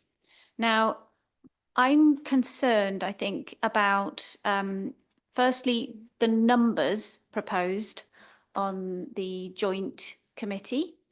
And I'm also concerned about how the chair is picked for that joint committee. I just really would welcome opening that up for comments for the next section of this debate. Anyone? Sorry to hog the meeting. No, I think the chair, as always, should be the leader of the opposition. That is how things work, and it's up to the opposition to choose who they would like as chair of both. So I think that's fairly straightforward. On the numbers, I think about 12 is about right. I mean, you might say it's a bit too large, but 10, 11 might be better. But I'm no, you know, somewhere around that number would be reasonable. We have the figures where it's broken down by party, which is very straightforward. So I think that side is fairly straightforward. Yeah, so just to clarify, if for the joint scrutiny committee, I'll come to you in a sec, if that's okay, Councillor Gale. So there will be 12 people, 6 from each side. So as it stands, political, I can't say that word, proportionality would be 3 Liberal Democrat, 2 Farnham resident, 1 Conservative.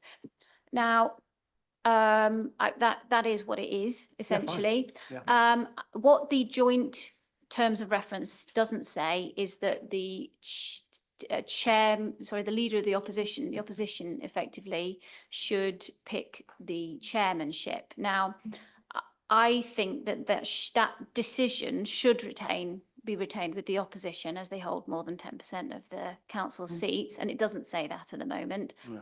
The individual committee does, but this one doesn't. So personally, it may be that the opposition nominate someone who's not even a Conservative. Yes. But I think that decision personally should stay with opposition. That's the purpose of scrutiny. Does anyone else have any comments? Councillor MacLeod, you look like you've got your hand on the buzzer. Did you? Yeah, I was at the Joint Constitutional Review Group meeting when all this was discussed, and the idea for chairs was very simple. When we're going to have one committee in each council and 1 joint committee, there's 4 chairs in existence at the moment, and the idea was that exactly the same chairs would continue. One would chair the joint committee, 1 joint chairman of the joint committee, 1 would carry on. If we introduce the idea of continuing the 2 committees until next May, we're going to require 2 more chairs actually, or at least 1 more chair, depending whether we have joint chairs in the joint. And you actually do need that because of the 2 councils. So we're going to be creating 2 more chair positions. In fact, if we do what we do, what we're suggesting, and I'm not saying that's the wrong thing to do. I'm just pointing that out. Thank you. Yeah, that's really much appreciated. And Councillor Gale, I'm so sorry I forgot you in the order. So Councillor Gale, do you want to speak now? No, it's not a problem. It's just something I mentioned to you earlier, where they've decided the proportionality on Waverley Borough Council's Overview and Scrutiny Committee was 12 seats. They've actually got a seat for a Green and an allied independent. I believe both of those members are on the executive, and I didn't think executive could scrutinise themselves. Yeah, so shall we discuss those 2 points now? So I do think, given that if our recommendation is that we are maintaining the 2 overview and scrutiny committees, that we should recommend that the terms of reference for the joint committee are amended to be along the same lines as the the leader of the opposition will nominate a proposer for chair. Chair, may I come in, please? Yes, On please a, do. on a factual point, I'm worried we might be missing something from the terms of reference. The papers in front of you suggest that the joint chairs of the new joint committee would automatically be the chairs of the other single committees in each individual authority under that proposal. So nothing changes about the opposition's ability to select the chairs for that separate committee, and those chairs would automatically also be the co-chairs of the new joint committee. Yeah, I think the idea being to keep that together, so you wouldn't lose the ability to have an opposition chair in that position. Yeah, I mean, I think that presumes that the chair of Overview and Scrutiny Services, in our case, wants to, and that may or may not be the case. And I don't think we should presume that, because, you know, talking around the room, I think there are quite a few people speaking between councillors who actually have got no interest in scrutinising the matters of another council, rightly or wrongly. They feel that they have no connection with that other council, and that may or may not be an issue. So I do think that the terms of reference do need to have some, you know, a reflection for that. Maybe I'm wrong, but I'd welcome your thoughts. Jerome. I think we're in a slight dilemma here, because we are recommending, I believe, as a committee, that we maintain the 2 O&S committees. Therefore, the presumption, which is in the original proposal, is that there's only 1 Waverley O&S, and therefore it's quite natural that the chair of that continues on into the joint chair, co-chair. So I think we need to ask that the executive or whoever is driving this to rethink on the assumption that they will accept our recommendation that we maintain the 2 resources and services O&S groups. So I think the ball's back with the proposers of this particular change. Councillor Martin and then Councillor Barclay. Thank you, Councillor Davidson. Thank you. Yes, I mean, Alex, of course, with the papers we've got here, we are presuming that there will be no more positions, there will be no more SRAs to be paid, and we'll have the same number of chairs and chairmen or chairpersons. So we're rather changing that. So I think the important thing is that we do think it's important to maintain and continue with 2 overview and scrutiny committees through the end of the year, and therefore I presume with the existing chairs. And we now have a new committee, which is called a joint committee. That's going to be an extra committee, and it's going to have an extra chair and an extra vice chair. And I think what we're saying is that we would take the same rules that apply to the existing scrutiny committees in terms of chairmanship. Of course, it's up to the leader of the opposition as to whether he or she wishes to nominate his or herself, or whether he or she wishes to nominate somebody else. But it should be part of the role of the leader of the opposition, where we have sufficient numbers, and we do. So I think that's the change that needs to be made. In terms, and I realise, of course, that what we're doing is introducing greater cost. It's going to be a greater cost for the next 6 months.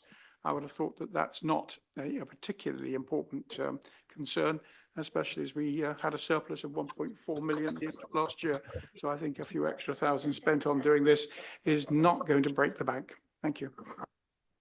Thank you, Councillor Martin. Councillor Barclay-Max. Yes, so this is an open question. I'm just trying to understand the logic. So if we look at page 136, and the second the second table there, so Waverley Borough Council. Can I just understand, and again, this is an open question, what is the logic behind the shift in the ratios? So, so if we look at the second row, so O&S, 12 seats, etc., the percentages there are sort of 41, 25, 25, 8 of the bottom row. And then the top row of that second table is 48, 32, 16. So how is that justified? How is that shift in sort of democratic representation justified?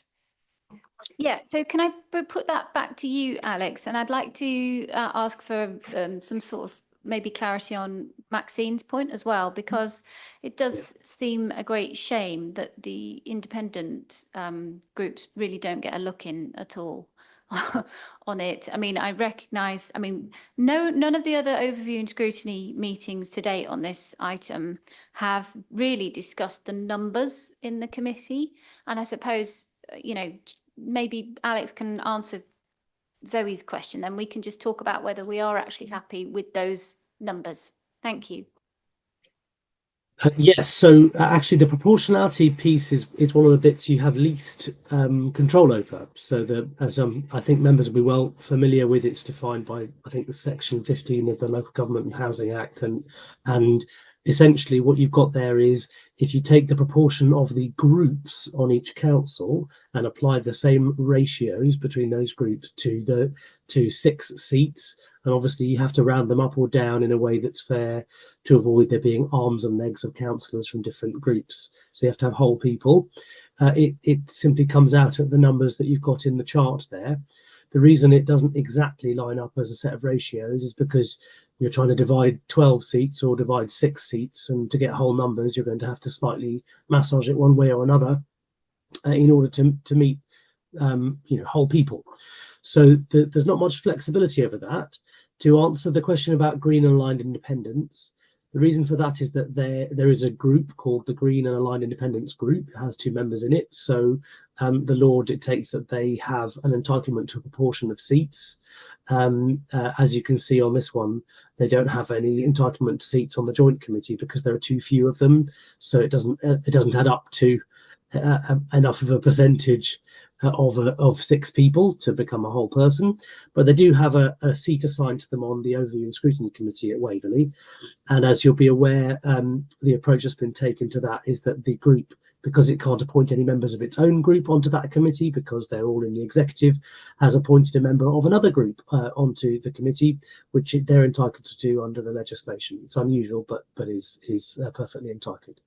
So I hope that clears some of that up. There's the way to change the number of seats that any individual group would have on the joint committee would either be to make it larger so that you've got more flexibility, or for council to make a decision amongst itself when it decides how to establish this committee, that it would change the proportionality. And there are complicated rules around this that include nem-con votes, which is nobody voting against, if you wish to deviate from proportionality, but it can theoretically be done. There are some independent members who are not in a group on some committees at both councils, and that is the case where full council has decided to give the independent members seats on committees, although they are not technically entitled to any. So again, that's a decision full council can choose to make. Okay, is that on the same item? Yes. Zoe? Yeah, go for it. Okay, so if we go again, so I'm thinking about sort of just democratic equity here, frankly.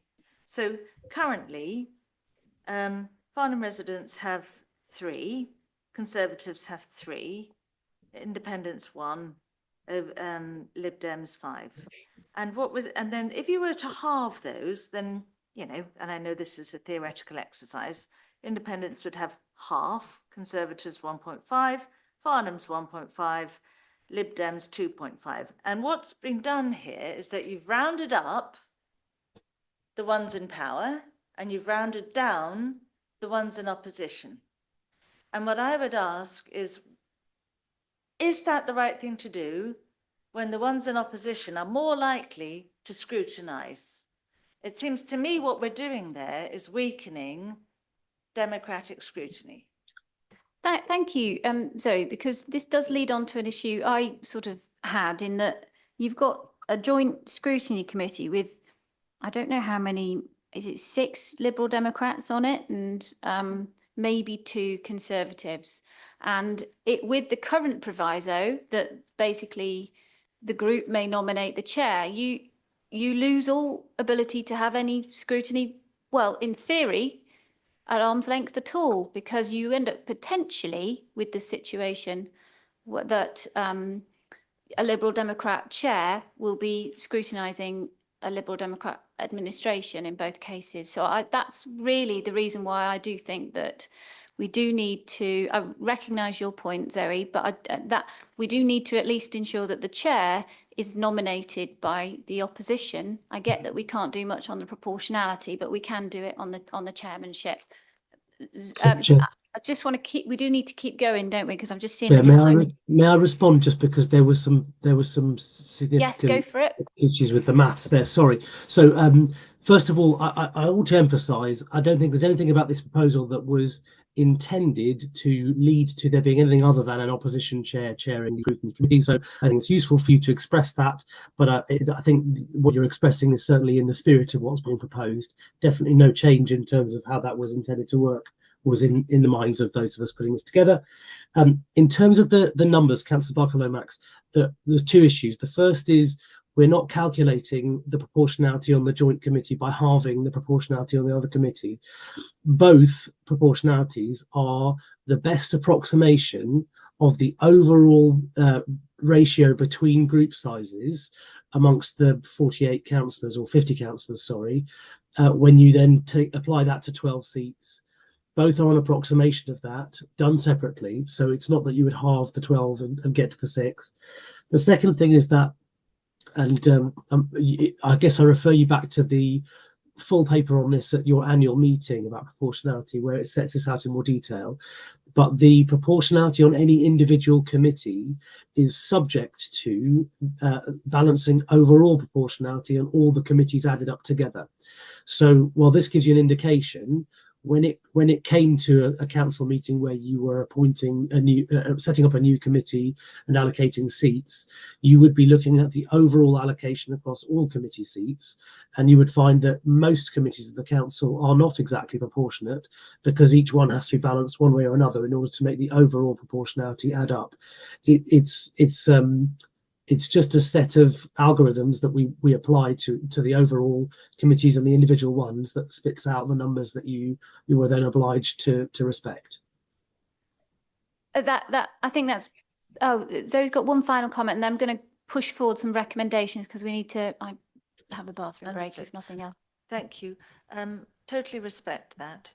I would just have one final statement, which is that for scrutiny, if you are going to shift the balance between those in power and those not in power, then, and I understand we need to take all seats in the round, I get that.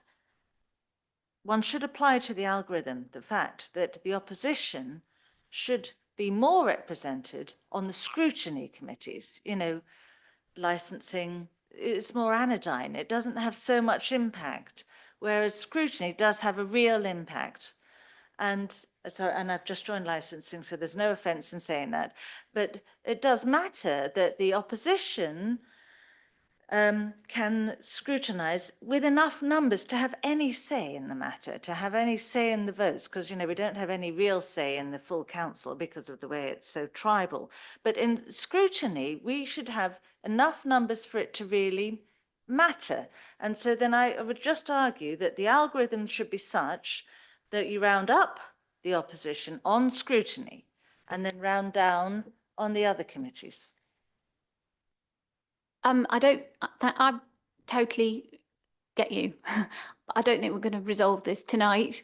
But yeah, I think you raised some really valid points, and, you know, 'twas ever thus. But we do have the number of councillors that we have. So I'm going to take you first, if that's okay, and then Councillor MacLeod. Thank you. No, we're very quick. Yes, it's very difficult to work out exactly what what proportional bias you add to the opposition. You could say, well, I understand that the rounding up, I can accept what you say there, but it depends on how many councillors are elected. So if there's too few opposition councillors elected, then there would be, sadly for them, too few on scrutiny. And the point is Alex is making, it's all decimal points in this game. You know, there's overall it's swings and roundabouts. So some you'll gain, some you'll lose. So you might be able to make a case on working within the overall framework and not deviating from that framework, that you can say, right, well, perhaps we should give the scrutiny people a little bit extra. So if they're 1.7, 1.4, we'll give them 2, something like that. Whereas if they'd been 1.7, they would have gone up to 2, or 1.4 would go down to 1. You might be able to do that sort of thing. But otherwise, you can't really mess with the system. Thank you. Yeah, thank you, Councillor Nicholson. Good points. Councillor MacLeod. No, I think what Zoe said is logical, actually, and that's perhaps the way it should be. But you have to comply with the government rules and how to do this sort of thing. And the Conservatives are actually slightly overrepresented on the 12-seat thing because they get a quarter of the seats, if you like, and you don't have a quarter of the seats in the whole council. And you're slightly underrepresented on the 6-seat one. And that's just the way it works, actually, the way the roundings are done.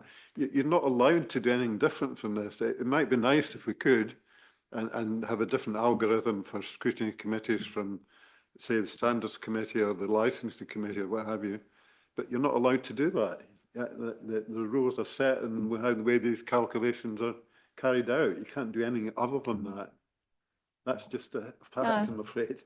Although I understand and agree with your sentiment, actually. You'd have to speak to the government, actually, to amend the rules. Actually, it can't be done within Waverley. Yeah, it's a really interesting debate. I'm gonna take Councillor Weldon, then Councillor Martin, and then I'm definitely going to put some recommendations for. Again, a simple mathematical point. Rounding up only applies if the decimal calculation comes to precisely 0.5. Because the calculations and proportionality for the political groups is based on the total numbers in the council, those calculations will not come to 0.5. There will not be a call for rounding up. Thank you. Thank you, Councillor Weldon. And Councillor Martin. Thank you. And of course, the thing with proportional representation is that across all the committees, you have to get it right. So when you add it all up, you get the correct proportional representation of all committees, and any individual committee may be slightly different. What we've got here now, if our proposal to have 2 committees continue, is we've got the addition of another committee altogether. It's called the Joint Committee, and that provides us with a little bit of a problem. I think the point is well made that Councillor Barker-Lomax made, is that the way that the thing would be is that with the Liberal Democrats on a committee of 6, they should have 2.64 seats, and the Farnham residents should have 1.56, and the Conservatives have 1.32.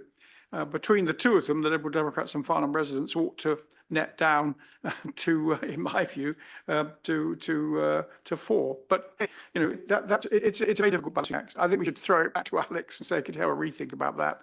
But I think it's a fair point that's being made. It is difficult. Thank you. Yeah, given that it's a scrutiny committee. So could we? I am going to have a go at this now. Right. So we've made our first recommendation. Sorry, Maxine. That we would like the 2 committees to continue, and we agree with the setting up of the Joint Scrutiny Committee.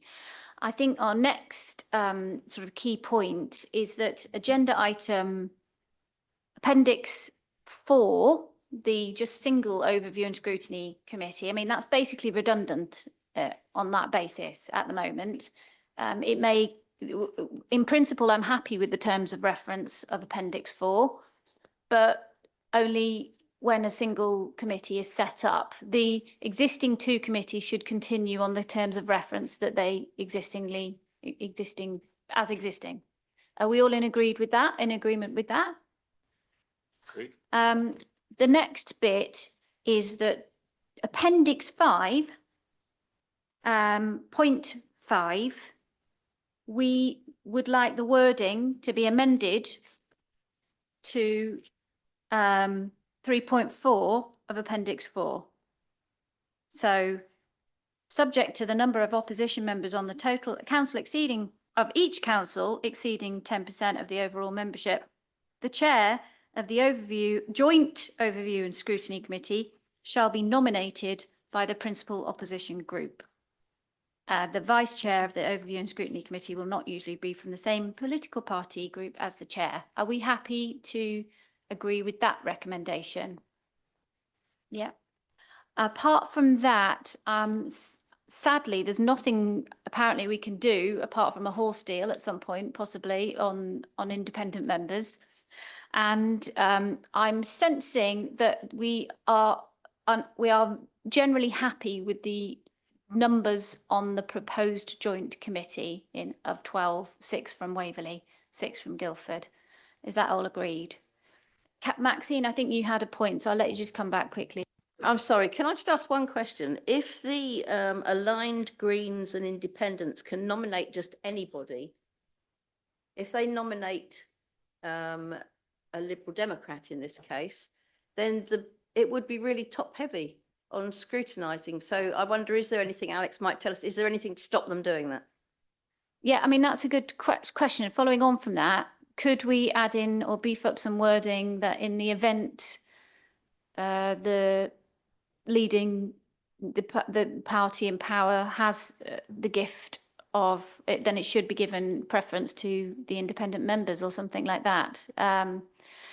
You know, I mean, I am just really concerned about that. In planning, there's supposed to be a spot for a Liberal Democrat. It was in fact given to an independent. So again, swings and roundabouts. Yeah, I mean, I'm just, so Alex, again, we do need to move on quickly. So if you wouldn't mind just answering quickly on that point. Okay, so in short, no, you can't use the terms of reference of a committee to try and get around the proportionality rules. So, and the way that the regulations are drafted are that the leader of each group is entitled to appoint members to the seats that they are appointed on each committee according to their wishes. But there is no constraint that the leader of each group must appoint members from their own group. And that is how, for example, you have a scenario where the Green and Aligned Independent group have appointed a Liberal Democrat member onto one of their committee seats on a committee. It still respects the rules around proportionality, although, as I said, it's an unusual thing to happen. But in this case, you can easily see why. It's because both the members of that group are on the executive, and so they cannot take their seat on the scrutiny committee. The point about is it unbalanced? Well, it's reflecting proportionately the wishes of the groups in a proportionate way. And given that those two groups are both on the executive, you could argue that, and that they've appointed another member from the executive, in the effect in terms of the political balance is in effect the same. Okay, thank you. Maxine says thank you. Right, so we've got those recommendations to go forward. We'll double check them, obviously, and share them with the group. So thank you very much. I think that was a really constructive conversation on that point. Let's move on. Thank you very much, Alex, by the way. You're allowed to go and cough somewhere else. That's fine. You're welcome. Thank you very much, councillors. Useful feedback. Let's move on to agenda item 11, the Oxford Ridge end of project review. I'm going to ask Louisa Blundell. Thank you for waiting. Oh, actually, does anyone need to take a break now? I'm just recognising it's 9:15. I'm okay to hang on. Should we keep cracking on? Thanks. Is that okay? I'm just going to ask you to keep going then, if that's all right. Thanks for waiting this long.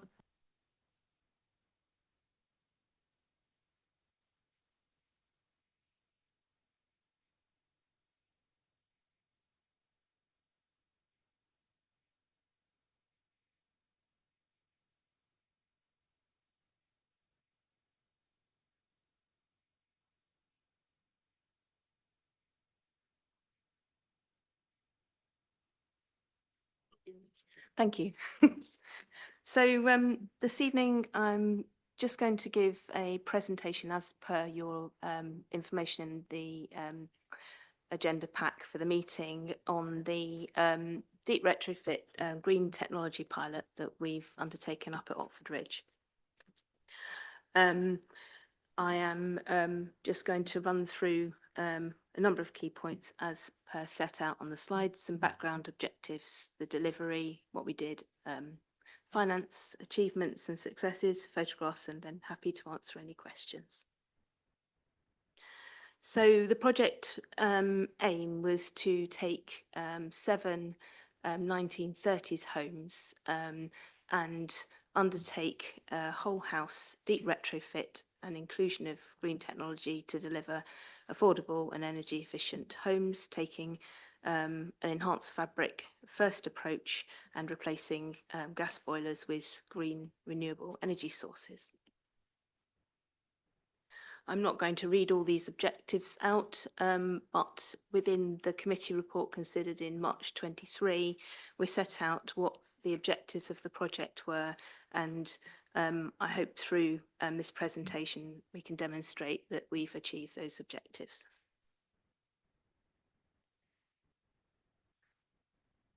So through the delivery, I'll just catch up with my notes.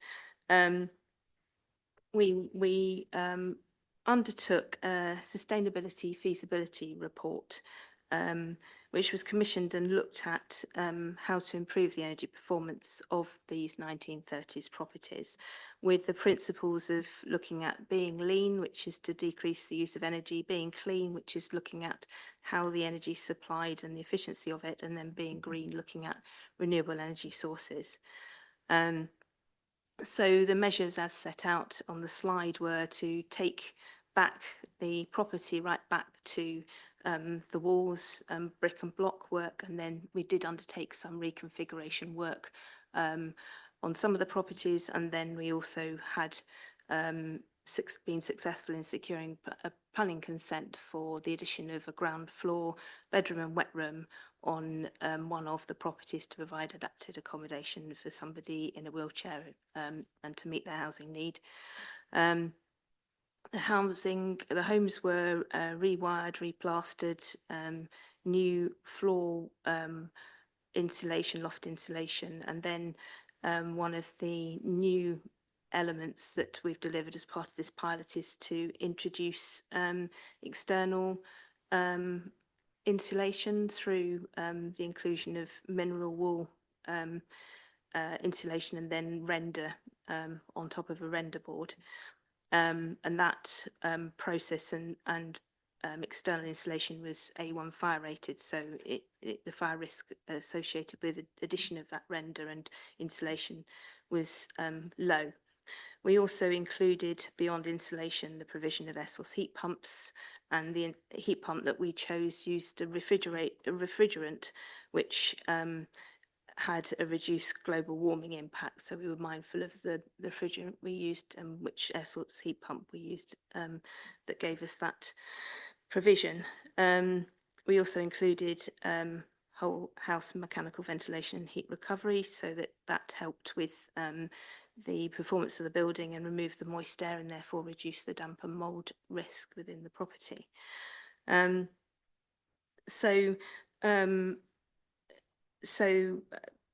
Those measures came out as a result of the feasibility report that we commissioned via NIBLOC, and just set us on good standing as to how we progressed. And it just reinforced what we'd already identified as the proposal for the scheme. Through the delivery, so the project commenced in September 2023. We entered into a JCT contract with NIBLOC, and the works, as it says here, were completed a year later. They were 2 months behind schedule in delivery, but there were reasons for that, which I'll go into.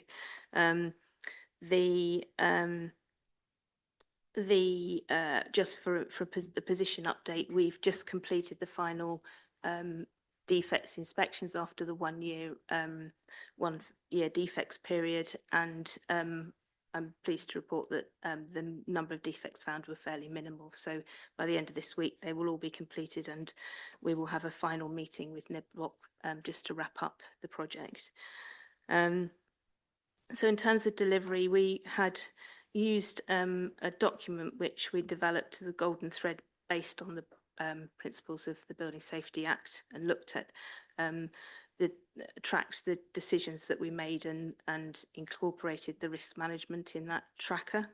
And some of the risks we identified were basically we don't meet the objectives as set out in the report. That when opening up a 1930s home, you don't always know what you're going to find, and we have obviously had previous experiences in previous phases, so we had some knowledge greater than when we first started out, but that was always a risk. You know, the contract management and delivery by NIBLOC lived up to what they had put forward in their tender and our experience at interview. There was the use of render. That was a risk. We'd not used that before in our previous phases, so that was a risk to us. And also the adoption of the new technology and the performance of the specification versus the actual. So that's just a number of the highlighted risks identified.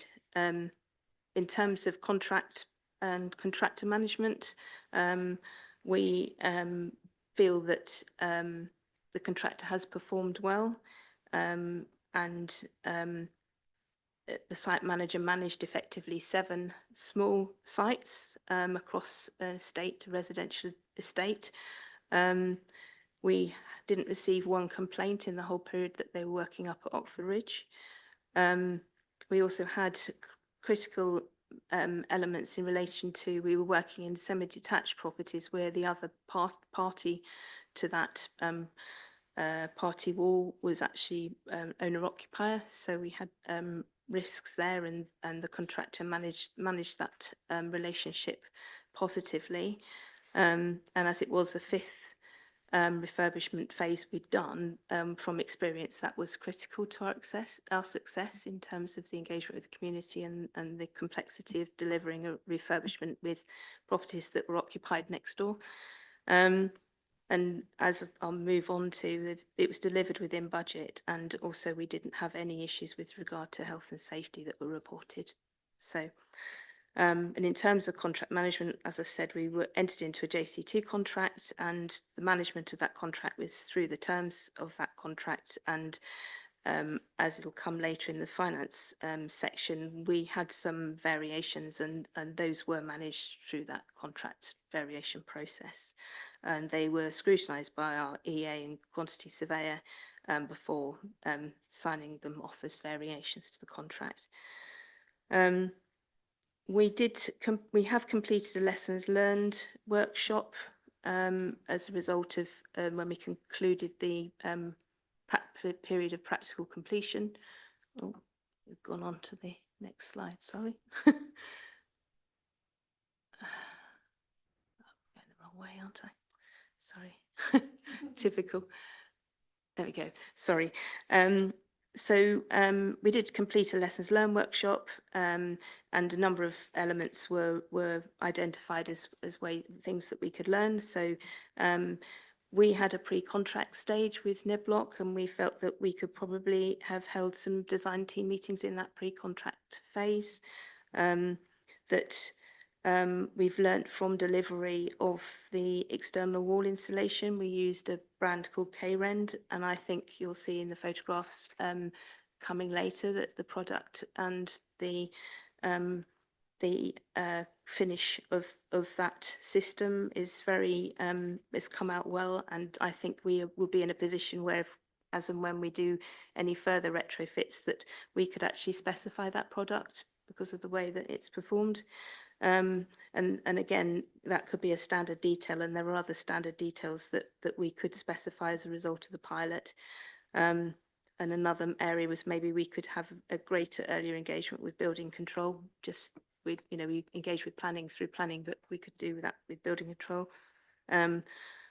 Steel work, we now know more about the properties we're working on, so we could actually include that detail in the tender. Other things like landscaping, greater detail, again in the tender. And I think through the delivery of this pilot and the inclusion of, again, some of the information I'll share later about information to support our tenants living in the properties, we've learnt through going through this process that we can replicate in other schemes. Right, on to finances now. So basically, as it says on the slide, we received a full council approval for a post-tender budget of 1.75 million. And as it describes, there was an original budget we tendered. There was some uplifts relating to the green technology pilot, and the overall budget then increased to 1.75 million.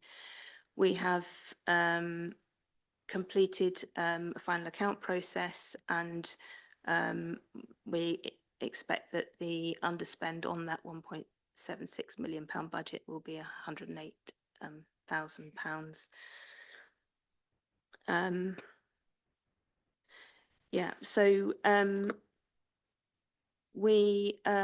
so as part of the process, in preparation for handover, we commission an RICS qualified valuation of the properties when the works had been completed, and we had already commissioned the similar valuation at the point where we came to committee, and so we can demonstrate that there has been a increase in the property value of 785,000. And we also considered the fact that there may have been some inflationary impact on that during that period, but we have checked against the UK house price index, which for the area has actually declined in value in this period. So we can reasonably say that the work on the property that we've done in this pilot has actually led to that increase in value. We completed the financial appraisal with the updated valuations for the properties, and the values shown on the slide show that the net income over the business plan of 60 and 30 years, or 30 and 60 years, still remains in a positive position. And we did incur variations, as I referred to earlier, as we went through the project. Some of these were related to the delay in the delivery of the EWI. Because it was a new process and a new render application, we hadn't the experience of how it would be received by colleagues in planning. So we did provide a sample for colleagues to look at on site, and there was also some discussion about the prominence from the original facade as well in there that actually led to some delay in making a decision on the use of that particular model. And then there were some other elements as we went through the project that, for example, additional hard landscaping that incurred a cost but produced a better final product for our tenants. So that increases on top of the original contract sum, but as I say, that's all been added into the financial appraisal, and still we're under budget still, and it still gives a positive return. Moving on now to yes, achievements and successes. So one of the aims was obviously to improve the energy efficiency of the properties. So we've gone from an EPC D rating to an A rating in the homes, and through that assessment, the emissions of the properties have on some of them moved to a negative position, but overall, compared to an average property in England and Wales, the carbon emissions are 6 tonnes a year, whereas these are minus 0.01 and 0.3 tonnes a year. I included this comment from a tenant about their energy saving of, of 25%. I think, as mentioned, we have included or I will mention, we've included some technology within the property that enables us to monitor the energy usage. And so that's a piece of work that we will be doing as we've gathered more data from the equipment. So this is what one of our tenants who's returned to the property, the only one that has returned. But what we will be doing is looking at an assessment of all the 7 properties, not just the one tenant, with a view to being able to collect the data on those homes as well as that observation from that one tenant. But I think it's a really positive thing to hear from a tenant that's moved back that their fuel bills have been reduced by that value. Okay.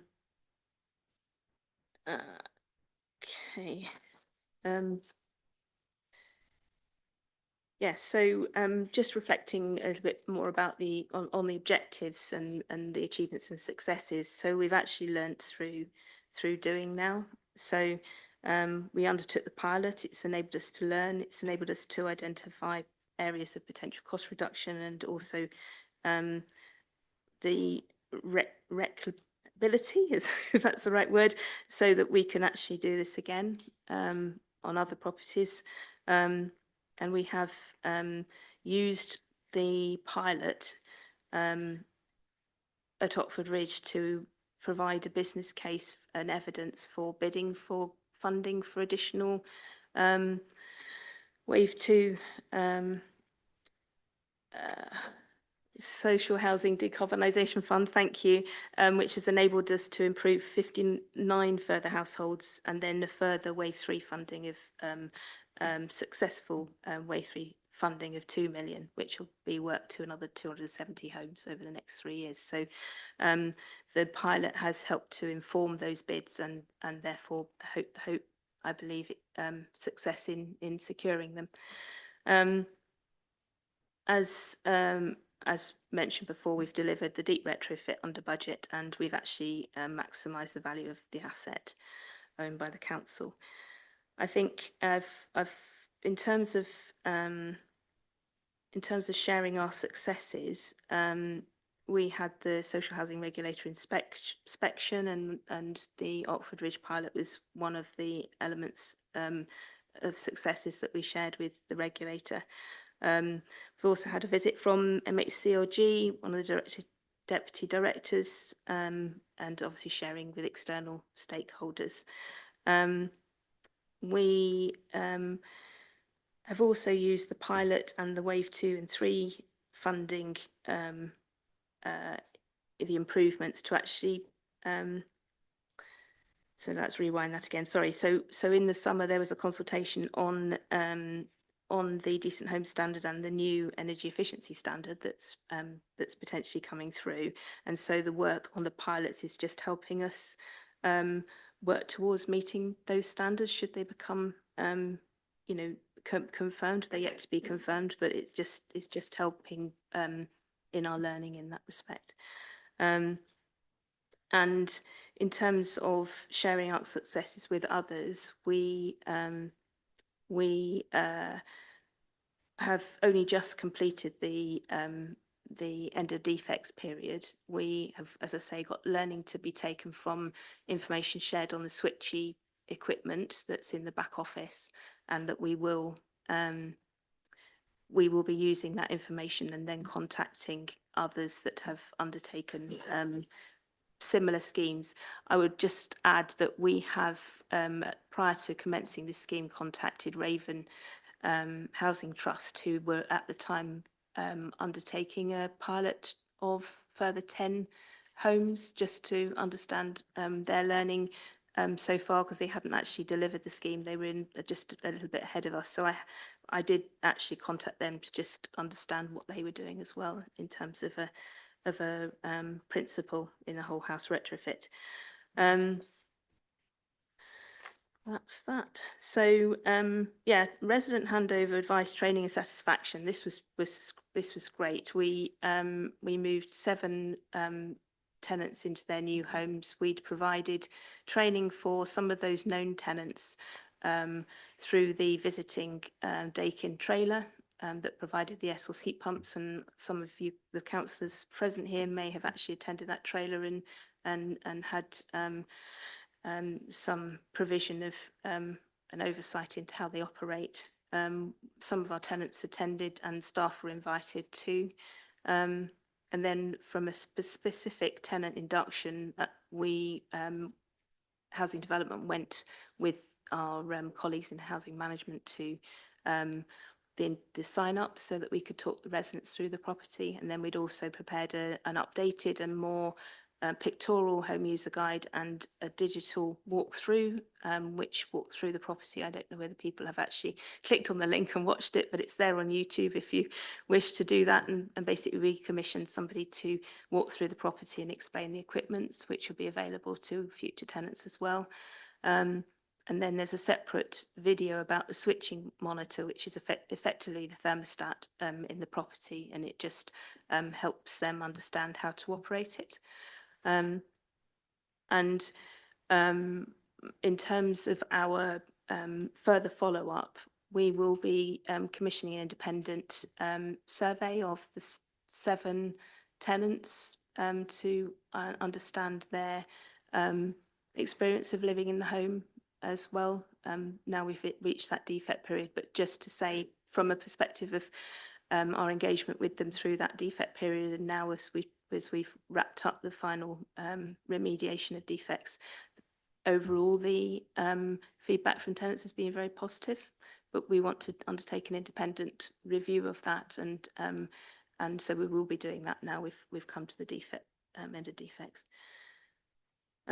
Just quickly, mindful of time, Niblock did also deliver some social value as part of their contracts. So they worked in the cemetery delivering some works and improvements to the community garden. And then whilst it says they donated money, that money was used to support mentoring through SATRO. And then they went into the school, gave a presentation and organised a competition for the school children at St Mark's. And finally, just some photographs. So you will have seen in previous slides the previous 1930s homes, and this just to show you the externals of how they end up looking. You can see that the two-tone render, the buff colour and then the brick, that's sort of reflective of the homes that are opposite on site A. The bricks are not real bricks, they're render, and there's just 2 layers of render, and you scrape the top one back and it looks like a brick. And then we use some coins, which the coins on the edge of the properties just basically are material that's adhered as part of the render, so it looks like a brick. And there's some internal photographs of just nice clean walls, square walls. That's me. Any questions? Louisa, thank you very much for that presentation. And I think obviously the pictures at the end, they look very nice indeed. Now we're going to get into the bones of scrutinising, if that's okay. And we've got some questions, I'm sure.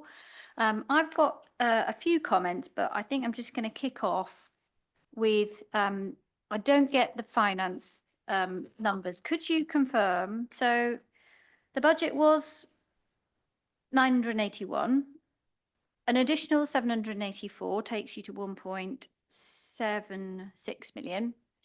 Well, the final budget was 1.6, what the final amount spent was 1.6 million, but it says variations occurred and the final account was 115k greater than the contract sum. Is that included within the 1.61 or it is? Okay. Right. Okay. So the total end cost to the council was 1.61. Final account was 1.61. All right. Thank you. And then my next question is, do we actually understand how much? We've got some data saying the tenant has advised they've noted approximately 25% reduction in fuel bills. So that's their fuel bill. What actual, do we know how much that actually is? Really vaguely per house? Sorry, in terms of, that's why I was referring to the fact that we have the equipment, the switchy monitoring equipment with peripherals, that we will be able to get back office data to analyse the energy generated from the PVs and usage by the tenant, as well as other elements we're monitoring. So we don't have that yet. Not yet. No, this was just some initial feedback that when we went round to doing the end of defects work, we asked the question because we were going to, as I said, do the formal survey, but we asked the question of our tenants about their satisfaction and had they noticed any difference. And we only have one household to talk to about that at the moment because they were the only ones that moved back. But as time goes on, we will have greater data from those living in the properties to see how they're performing and how much energy they're using. Okay, thank you very much. I've got more comments, but I'm going to open it up to the floor for any comments now. I know Councillor Martin's got some comments to make at some point. Councillor Weldon. Based on what we've seen, I think this is a very impressive achievement. It's come in under budget. The property values have increased substantially. There's a vast improvement in energy efficiency, a reduction in carbon emissions, and household bills have reduced. I think that's a wonderful achievement. Thank you. Anyone else? Next, Councillor Martin. Thank you. Well, thank you. Well, this committee 2 years ago were quite critical of the potential or the value for money for this contract, and we expressed some considerable doubt as to whether Niblock was the right contractor and whether Niblock was delivering or was going to deliver the right value. It's been lovely. It's been a terrific project, and it's very interesting to see the finished result. And we have some really good houses. I can see and understand that. But the reality is that we've spent, as far as I can see, £230,000 per house to effect this. That's a lot of money. And the increase in value of each house is, and you're saying it's RICS qualified valuations, that's puts the valuation of these houses up by £114,000. So, of course, my understanding is that we don't get any increased rental as a result of these improvements. Tenants in these upgraded houses will pay the same council tax as those in similar houses which are not upgraded. So I'm not quite sure how the income over the business plan is calculated because we haven't got any additional income as far as I understand it. Sorry, you don't mean council tax, you mean rent. Sorry, I don't mean council, you mean I rent, mean council don't you? rent. Yeah. Yeah, so they're not tenants are not paying any additional council rent for these houses. So I'm not quite sure how the business plan is evaluated in that sense. So this has been very, very expensive to do per house. And whilst the finished result is tremendous, I do have a continuing concern as to value for money. And I should be very interested to understand what the reduction in energy use is.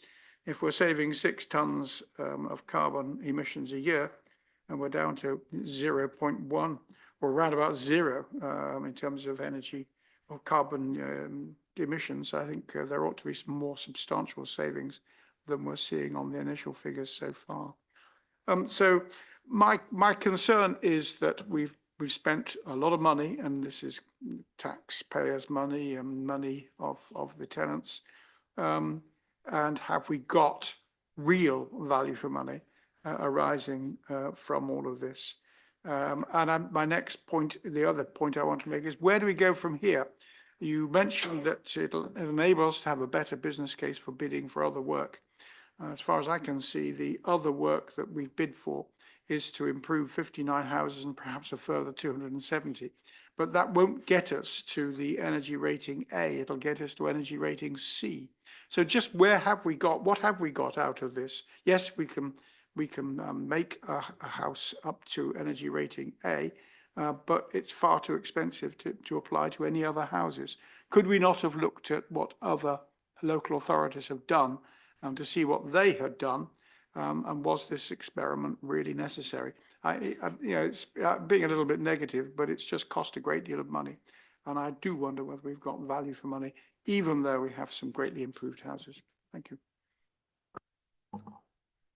Thank you. I mean, I must agree with your points. Did you want to say something? No, Yeah, okay. I mean, I am also concerned about this issue of value for money. Very concerned. I mean, it does look like a nice product that we've ended up with, but the cost is huge, and you know, you got to wonder whether it was the right decision to do the deep retrofit or just to knock them down and rebuild in the long term.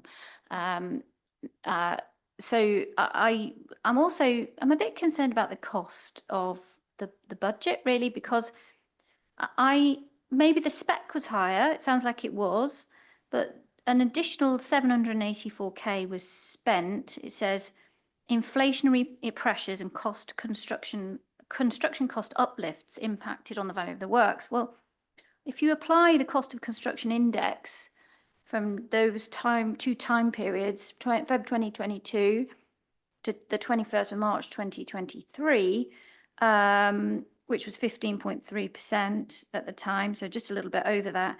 I mean, you would have arrived at something like £1.1 million for the cost of the works, and it was actually, well, it was budgeted at 1.765. It's ended up at 1.61. Well done for that, by the way.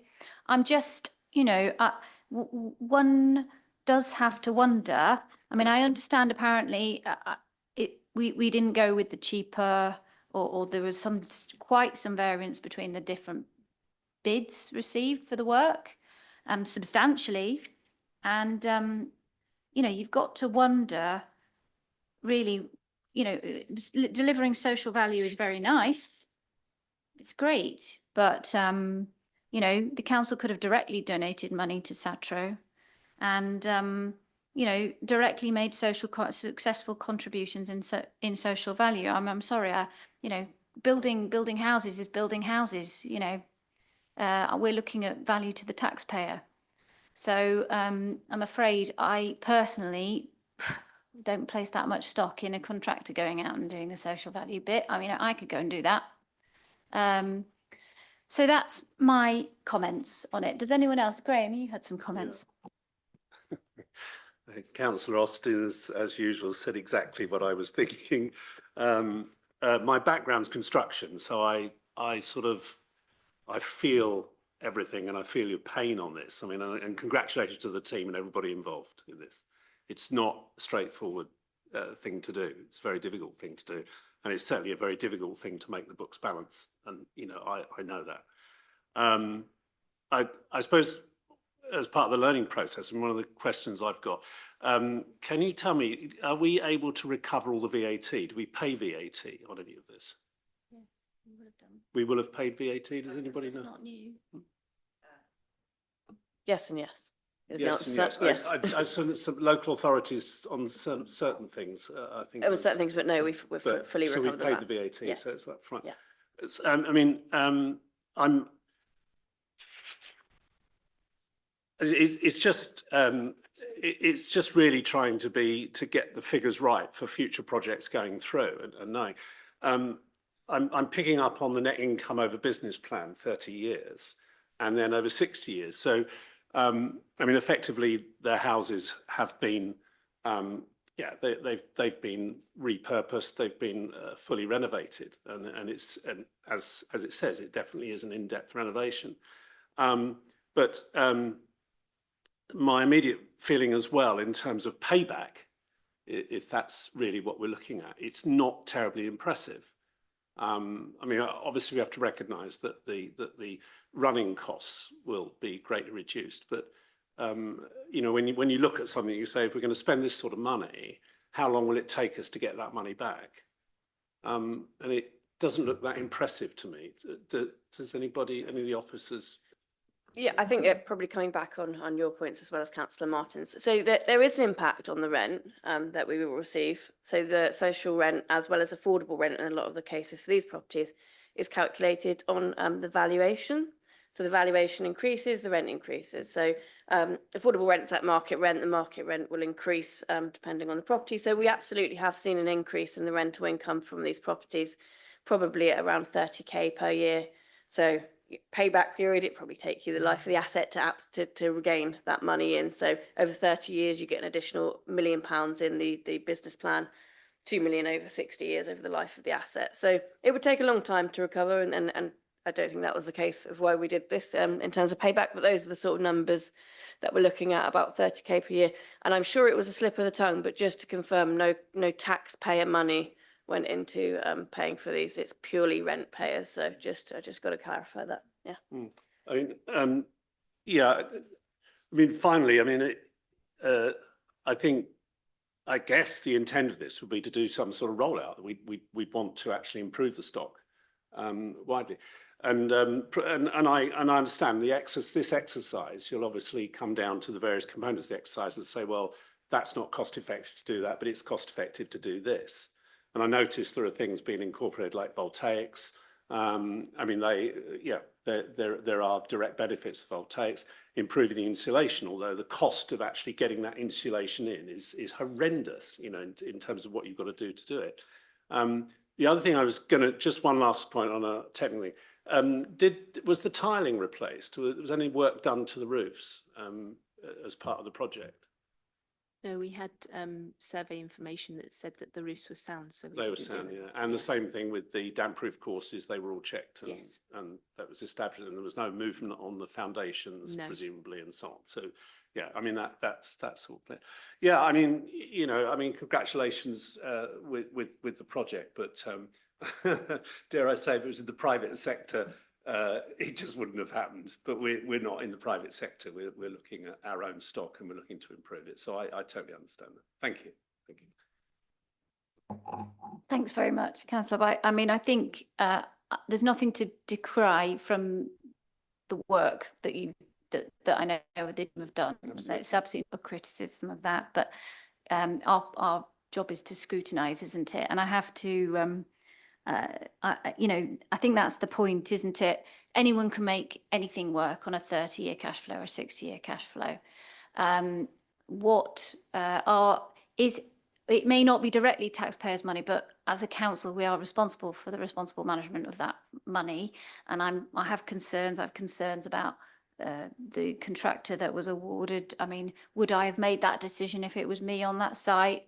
That, you know, as someone also with a you know, no, probably not. But yeah, I'm glad, it's good to hear that lessons have been learned. Does anyone else have any other comments? Councillor Gale. I've just got a couple of questions, actually. The 7 properties, you said that one family obviously moved out and then moved back in. Were the other 6 properties empty, and so we weren't actually renting those out before? Was that what was wrong with them? Through you, Chair. Yeah. So this pilot and the previous pilot, the previous phases of refurbishment are a whole part of the Oxford Ridge regeneration. So the properties that were void, that we undertook the works on, were void as a result of the regeneration. So the tenants had moved into a new build property, and therefore they became vacant and enabled us to do the works.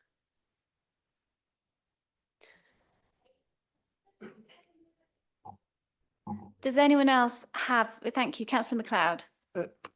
Just a question, if I may. I think you said it was 30,000 a year extra we're making in income from this, but we're talking about, is it 3.9 million over 30 years? That seemed an awful lot more than. Yeah, I think that number is a bit confusing, actually. So that's the total rental income. So this was making money beforehand. So that 3.9 million is not as a result of this work. We're not getting an additional 3.9 million in. We've got about an additional 30,000 a year, like I say, 1 million over the 30 years and 2 million over the 60 years. So that's for the entirety of the property that was already making money. Okay, okay. Because it's slightly misleading. It says net income over business plan. I assumed that meant an increase, actually. Yeah, I think, yeah, it was pointed out. I did try and make the wording more clear, but I don't think it worked. So yeah, to be completely clear, that 3.9 million includes what we were already receiving. So it's closer to an additional £1 million over that 30 years. Go up so much over 60 years, that's assuming a future inflation rate or something, is it? Exactly that, inflation, CPI +1, it just ramps right up, yeah. Okay. Yeah, you can make anything add up to a really nice big figure over 60 years, can't you? I mean, 30k a year, wow. I mean, that really is marginal. Anything, nothing. And the point that Councillor White was making about VAT is that no VAT on new builds. There is VAT on refurbishment. I mean, it makes a big difference, doesn't it, to the cost and the the decision that you make as to whether to just start again.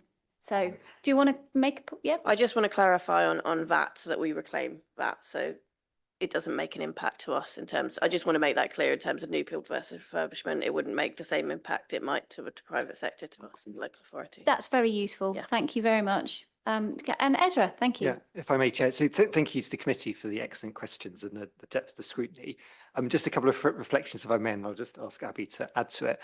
So as you pointed out, the council isn't a private housing developer. We obviously work to different benchmarks. What you've seen in your pack is a bunch of measures which are industry standards across councils, of which this benchmarks favourably against. We'll discuss that in a bit more detail. What I would say in terms of the outcomes we're looking to achieve, what we have, as the committee's noted, is some fabulous new homes that would otherwise have been end of life and not pleasant places for any family to live in. And I think homes we could all agree we'd all be proud to live in, with all the benefits that comes with.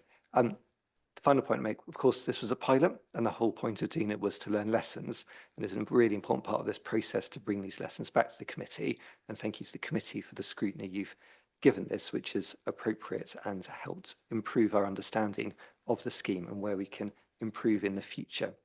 I think one of those, though, is an insight into how we benchmark value for money. And if I may just add, by Abby, just to add a little bit more detail about how that works and an indication of some of the benchmarks we do use.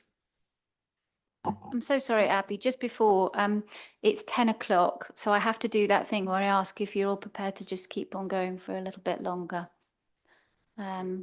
Okay, thank you. So, over to you, Abby. Thanks. Yes. Thanks, Chair. Just a short one, really.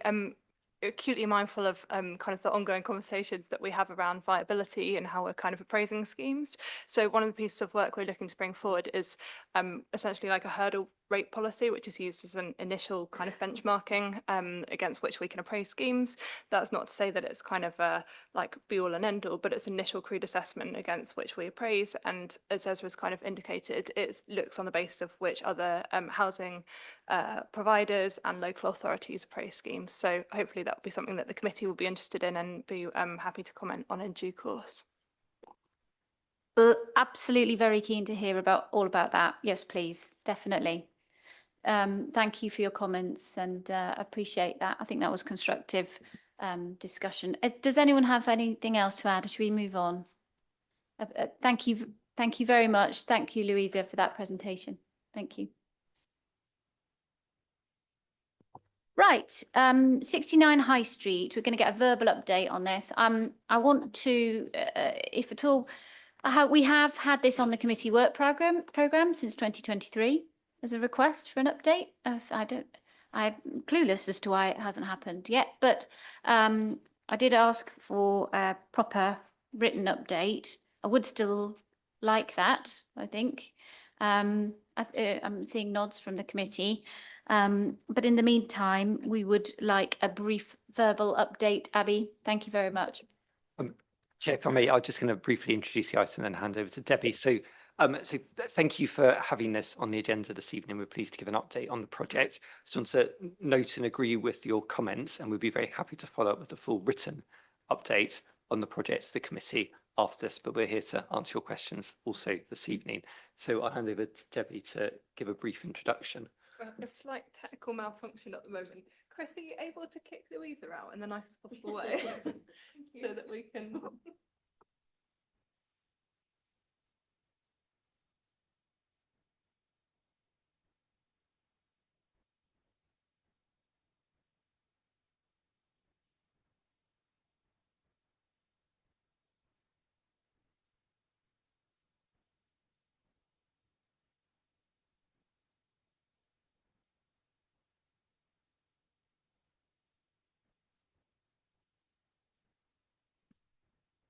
Good evening. Hi. So I'm Debbie Smith, the Development Programme Manager for Waverley, and looking after this project along with Abby and Ezra as Director as well. So just to... gosh, sorry, it's quite quite late. Let me come back. I'm just trying to think where we are. So in terms of 69 High Street, just a quick overview of the project as we come forward. So basically, a high street unit purchased by the council in Godalming with the express purpose of development of HOA affordable housing with an enabling commercial element. We came to council to basically split the project to become a two-stage project, which would progress the commercial unit first. And alongside that, we've got in place an agreement for lease with Lounges Limited for a two-storey unit at the front of the shop front of the high street, taking basically quite a large floor plate that was the old M&K building on Woolworths previous into a much more kind of usable tenant space. To go through the approvals that we have had to date, in February 2022, that was when we had the permission to purchase the asset. In August 2023, at executive and then council, we approved, there was an approval of a £1.96 million budget with the splitting of the project, as I've just explained. And in the executive in January 2025, after we completed a planning application and design stage 3 accordingly, to move forward to the next detailed design stage 4, and into a pre-construction agreement. It's obviously a long project because these things have been taken quite a long time to get through. It's not a a quick fix project in that sense. So the timelines are quite long on this. Just to kind of reflect on the area that we're looking at. So this is the block plan from the high street. The high street's at the top of the screen. On the left is the current building in grey with, it's got quite a lot of different levels on the site. It's got a lift at the back that goes up in the shaft. And then basically on the right is the proposal and how the site would be split. So the front grey remains as a commercial unit with the high street frontage, and the white area that you see there would be retained for the development of housing.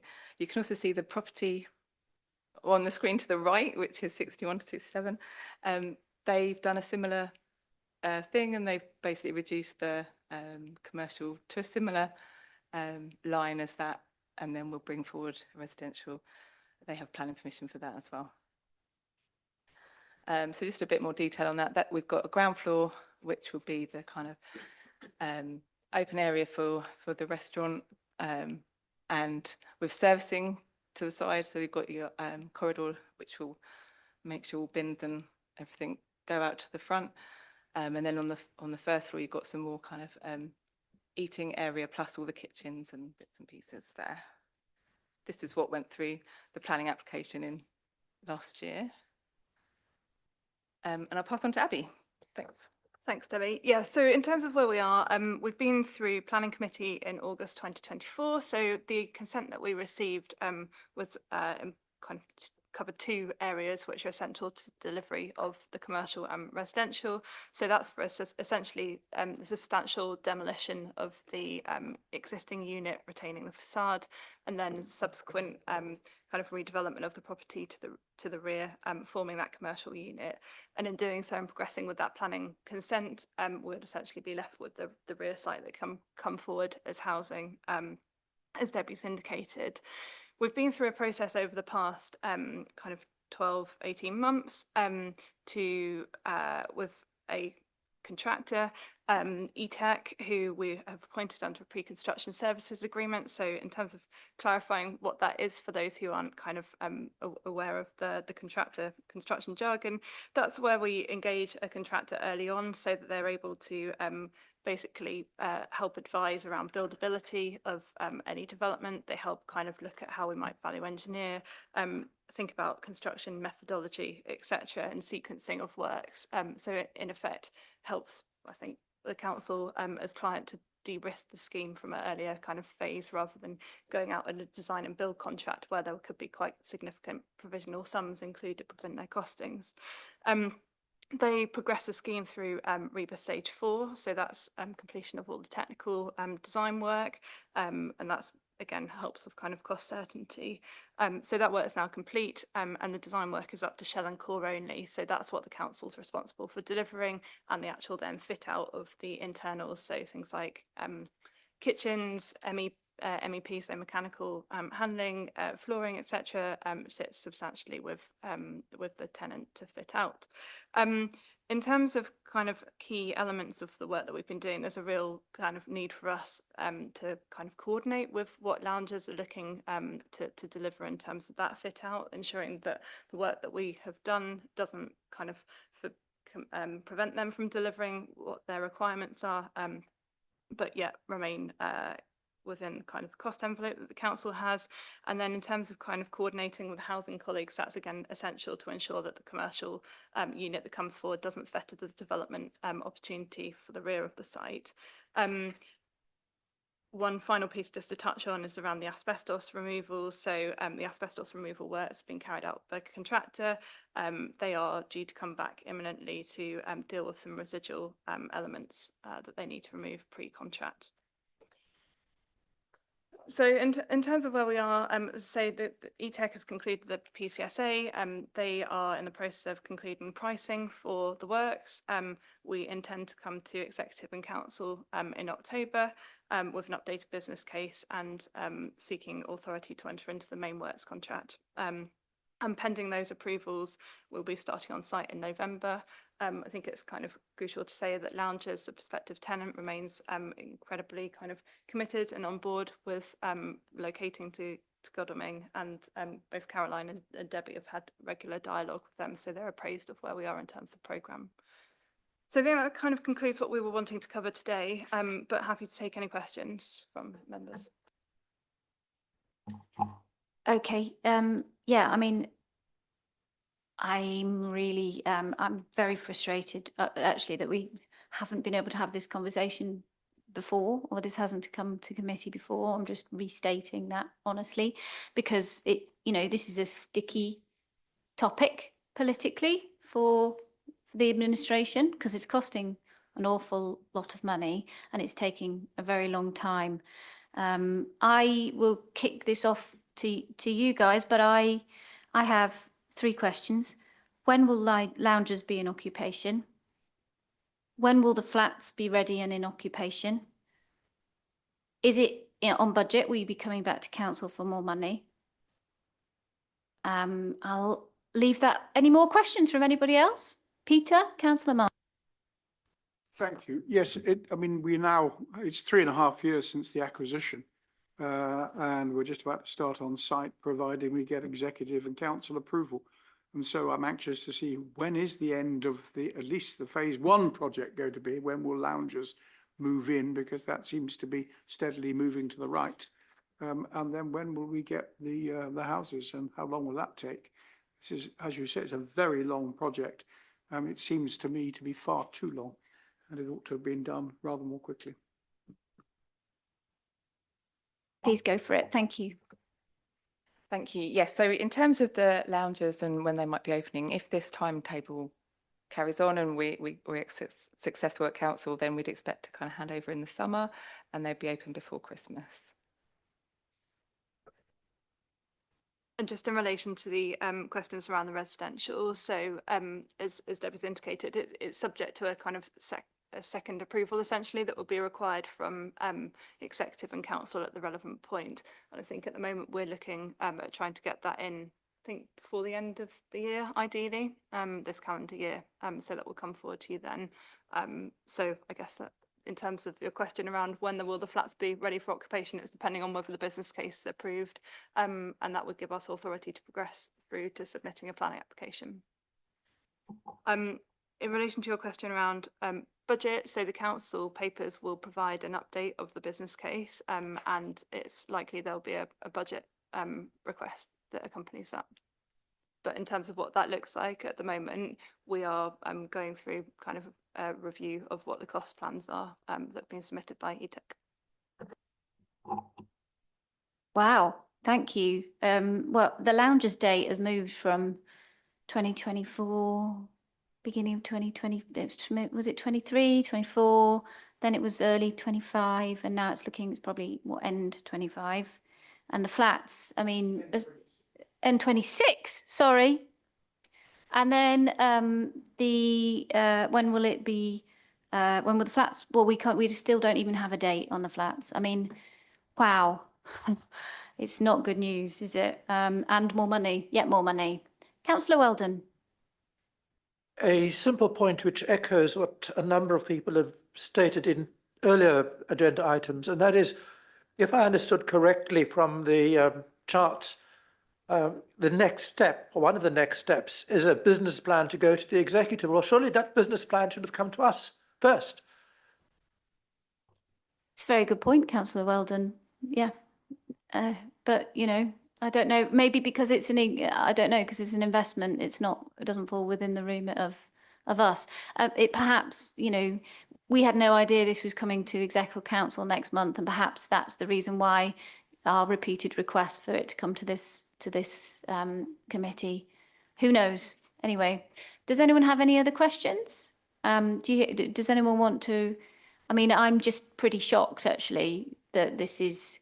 I mean, I've described it as a money pit before, and it's just getting worse. I'm sorry. I need to be honest. Jerome. Thank you, Chair. I'd like to echo Councillor Weldon's objection to the way that this committee is being treated by the executive. We should have had information about this being put forward to the plan being put forward to the council in October. We have had no oversight of it. And if anything, we're going to be in the same position as with the finance report. We're going to be having to comment on it in retrospect. And that's not the role of an O&S group. And I really do think that we should make a note to the executive to get their planning and their communication with us improved enormously. Could we make a note of that, please? I'm happy to second that as a recommendation. If everybody else is in agreement with that? Agree? It's just it's just incredible, actually. You know, we work really hard as a committee to scrutinise this stuff and to do the best by our residents. And we've been pushing and pushing for information on this for a very long time, and it just feels very concerning, you know, when we hear about more delays and more cost. We're not doing this to make life, you know, we're doing it because we're genuinely very concerned. I'd like to, does anyone have any more comments? I mean, we're just going to have to move on because we don't have any more detail. Be so careful what I say here. I think, you know, I totally agree with Jerome and our recommendation. I mean, it just makes a mockery of an overview and scrutiny. You know, if we're not going to be invited at the appropriate stage to do this. I mean, we know the background of 69 is complicated, and that's the word I'll use. I won't say any more. It is complicated, and you know, it set the scene from the word go. Yeah, it's not a happy ending to tonight's meeting, I don't think. There's still hope. We've got another agenda item after this, but we should have to flick through. Councillor Gale. I think I caught somebody say there would be a budget request. Does anyone have a ballpark figure on what that budget request might look like? Thank you, Councillor Gale, through you, Chair. I think, as I mentioned, we're still reviewing the figures that have been provided by the contractor at the moment. So I think it would be incorrect if I gave you a figure which is not right at this moment in time. But recognising that the timeframes are as I set out, it's likely that the papers will be published in the not too distant future. That's the timeframe we're up against. I mean, I just think as a council, sometimes we've got to be honest with ourselves about whether we made the right decision or not about, you know, buying these assets of this nature. And I mean, this is the buildings next door, which have been referred to. I mean, they will be up and built by, you know, way before this one. And this was bought before. Anyway, right. There we are. I'd like to say thank you very much for your time. Anyway, it's appreciated. And hopefully we can have a more open dialogue on this one going forwards. Thank you. Thank you for your time. And thank you for waiting for 3 hours. Right. Now, the Property Investment Quarterly Report, I'm wondering whether have we all read this? Are we all happy to just forward? Does anyone have any comments? Because I just want to direct any comments. Peter? I haven't got any comments, but I would like to go into exempt because I would like to make one additional comment which is relevant to this meeting. So I would appreciate if we could briefly go into exempt. Okay. If we are going to go into exempt, do I have to say this? Chair, move the following motion that pursuant to Procedural Rule 20 and in accordance with Section 100A(4) of the Local Government Act 1972, the committee agrees, 1, that the public be excluded from the meeting during consideration of the following matter on the grounds that it is likely, in view of the nature of the business to be transacted or the nature of the proceedings, that if members of the public were present during the item, there would be disclosure to them of exempt information as defined by Section 100I of the Act, of the description specified in paragraph 3 of revised part 1, schedule 12A to the Local Government Act 1972, and 2, that the public interest in maintaining the exemption outweighs the public interest in disclosing the information. Phew. Seconder? I can second it. Can I second? Councillor White, seconding.